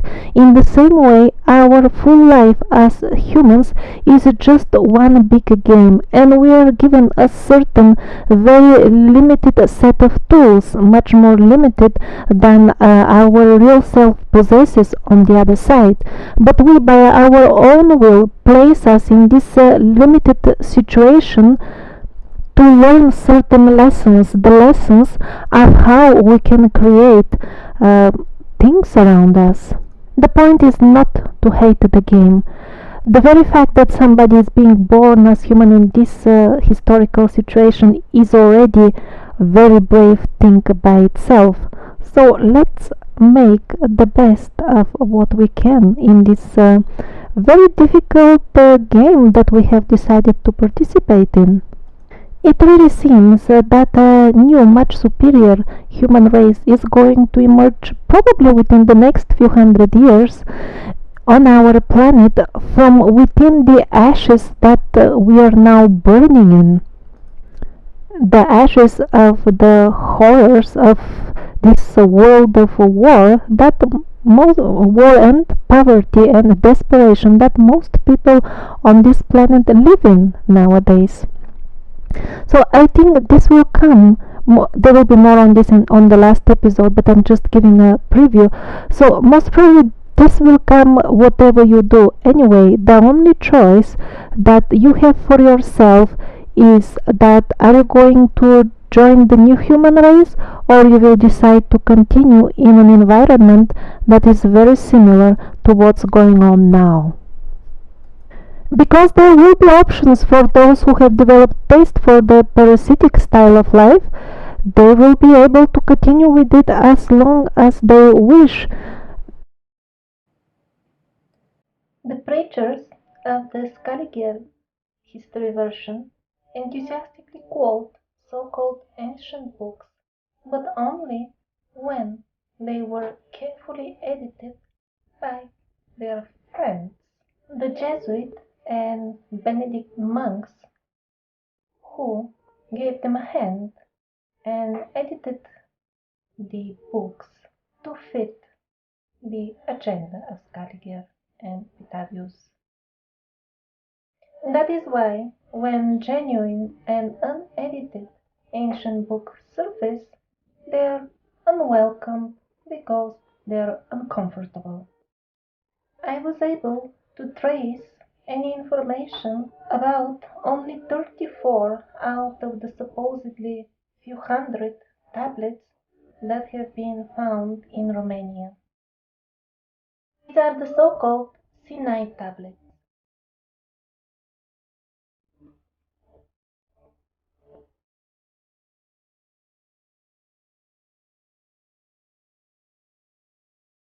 The original tablets were made of gold. However, King Carol I in 1875 needed the gold and ordered exact copies to be made out of cheaper material. This is well documented. They were carefully kept in a monastery, but once the current Romanian government managed to take a hold of them, they were immediately declared as not a genuine and locked up, denied any access and even inventory. The reason for categorizing them as non-historic documents was their looks. They did not look old enough to be manufactured in 1875. For example, these items from the treasury of Tutankhamun look to the so-called historians to be older, well over 3,000 years. However, the Dacian tablets do not look old enough for them to be made in 1875. And so, on the basis of their young looks, the tablets are absolutely denied any study. Access to them is banned, and they're slowly disappearing. And this is the way, this is the standard procedure to deal with artifacts, with the books that are not comfortable to the Scaliger version of history. Actually, the Dacian Sinai tablets are a very small tip of the iceberg. What to speak of few tablets?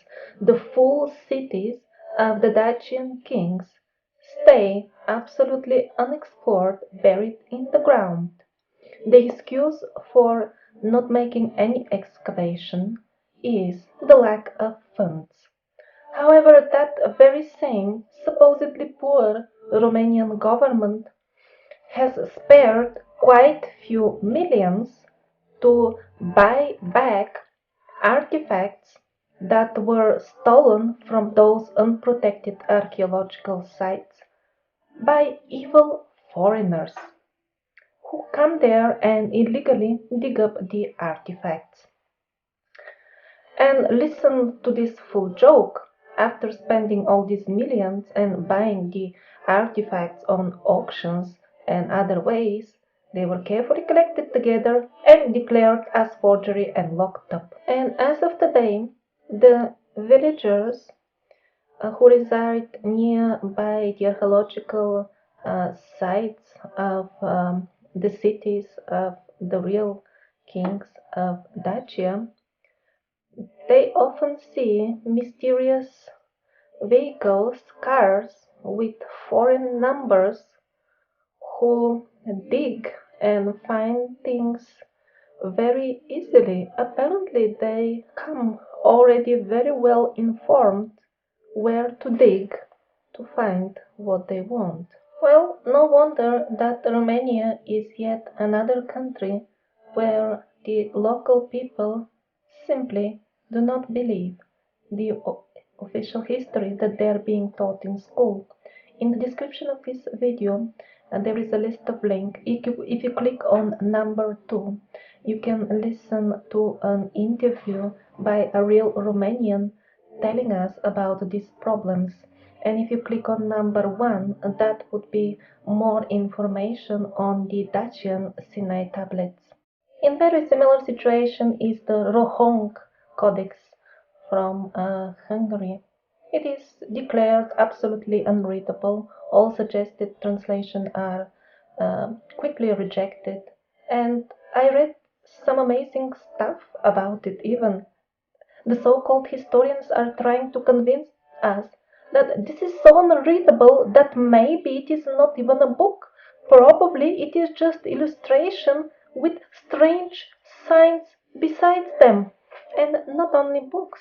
Such so-called unreadable writings are found on a number of temples all around Europe, and there is no end to the explanations given to them.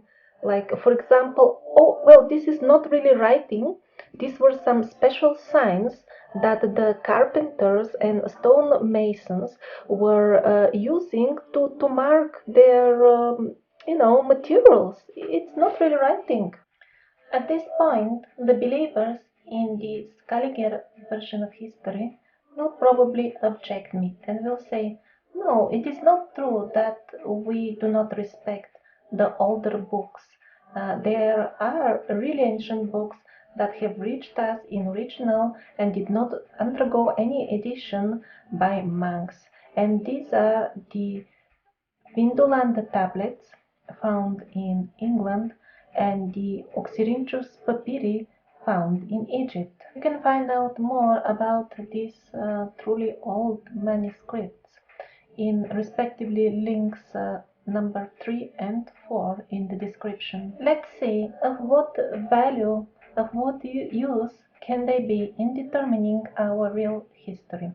First of all, the Vindolanda tablets. Fortunately, they are available online in a very neat way. A photo of the tablet and a transcription and translation next to it.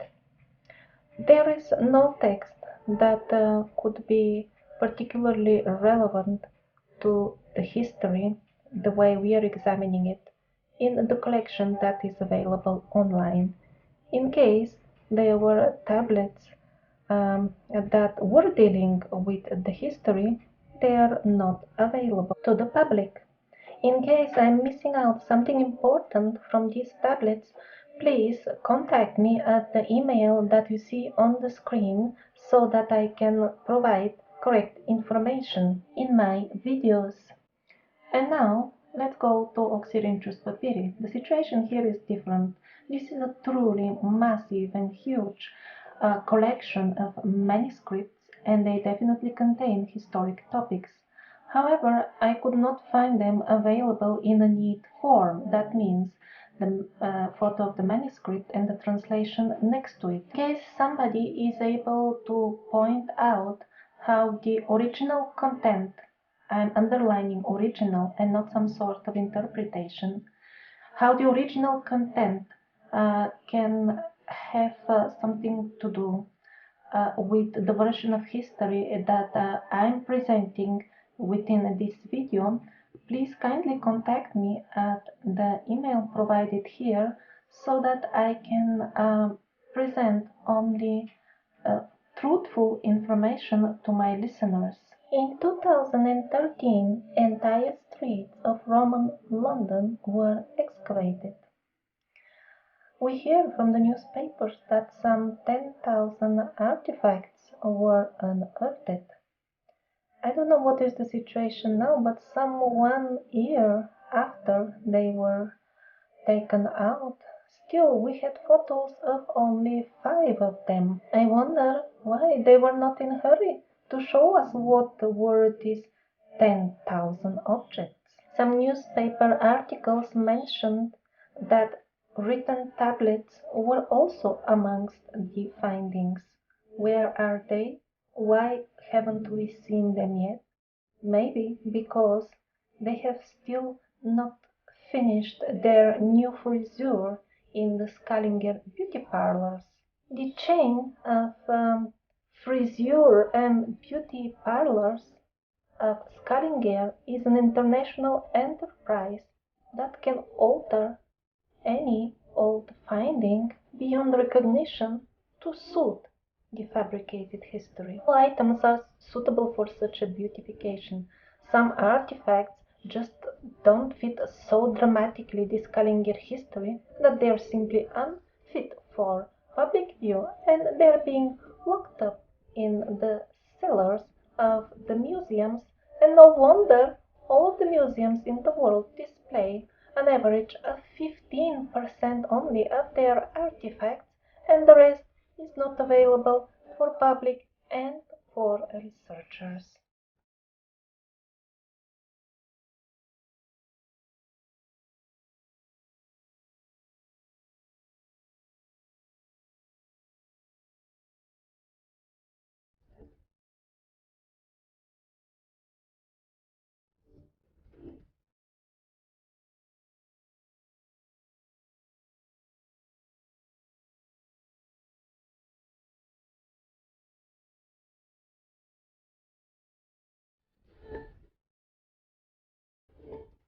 As a routine part of his work, the astronomer Robert Newton takes some old historic data of the movements of the moon, and much to his surprise discovered that the moon behaved very strange and very erratically for a certain period in the past, and then it simply stopped and started behaving again according to the law of physics the way we know them.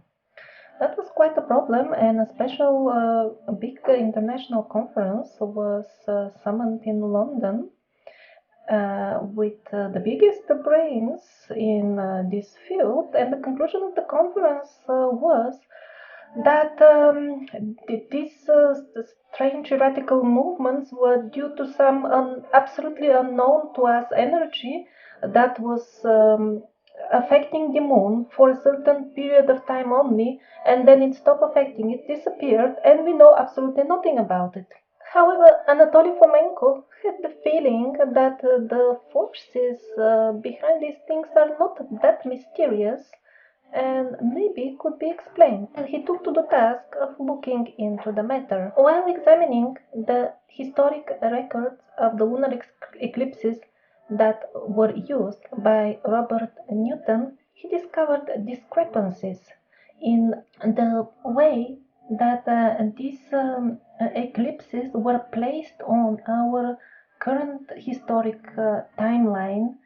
And the problem was that this placement was according to their relative time according to historic events.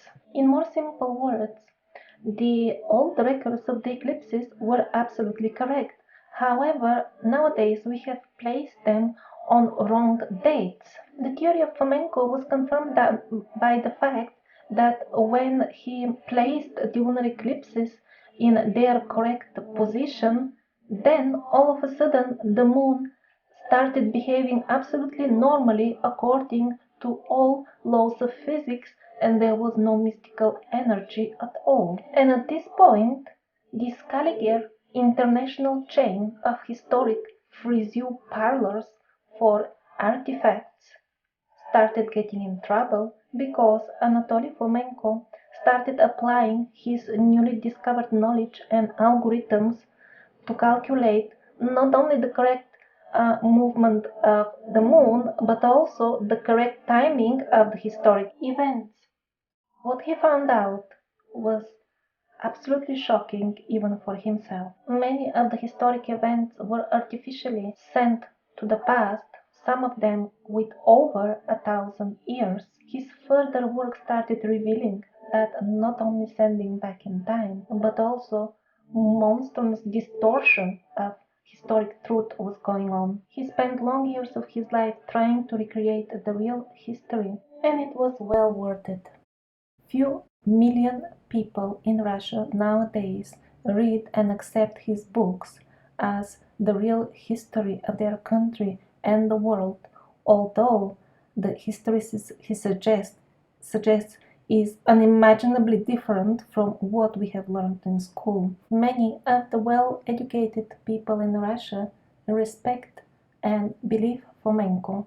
Just one example is Garry Kasparov, chess grandmaster, world chess champion, writer, political activist, considered by many to be the greatest chess player of all time. I personally don't agree with some small details in the reconstructed history of Fomenko. And so does he. That is his personal opinion. He himself says, I'm sure I have made some mistakes in the reconstruction. However, his overall timeline is absolutely 5,000 times more correct than the official history of Scaliger.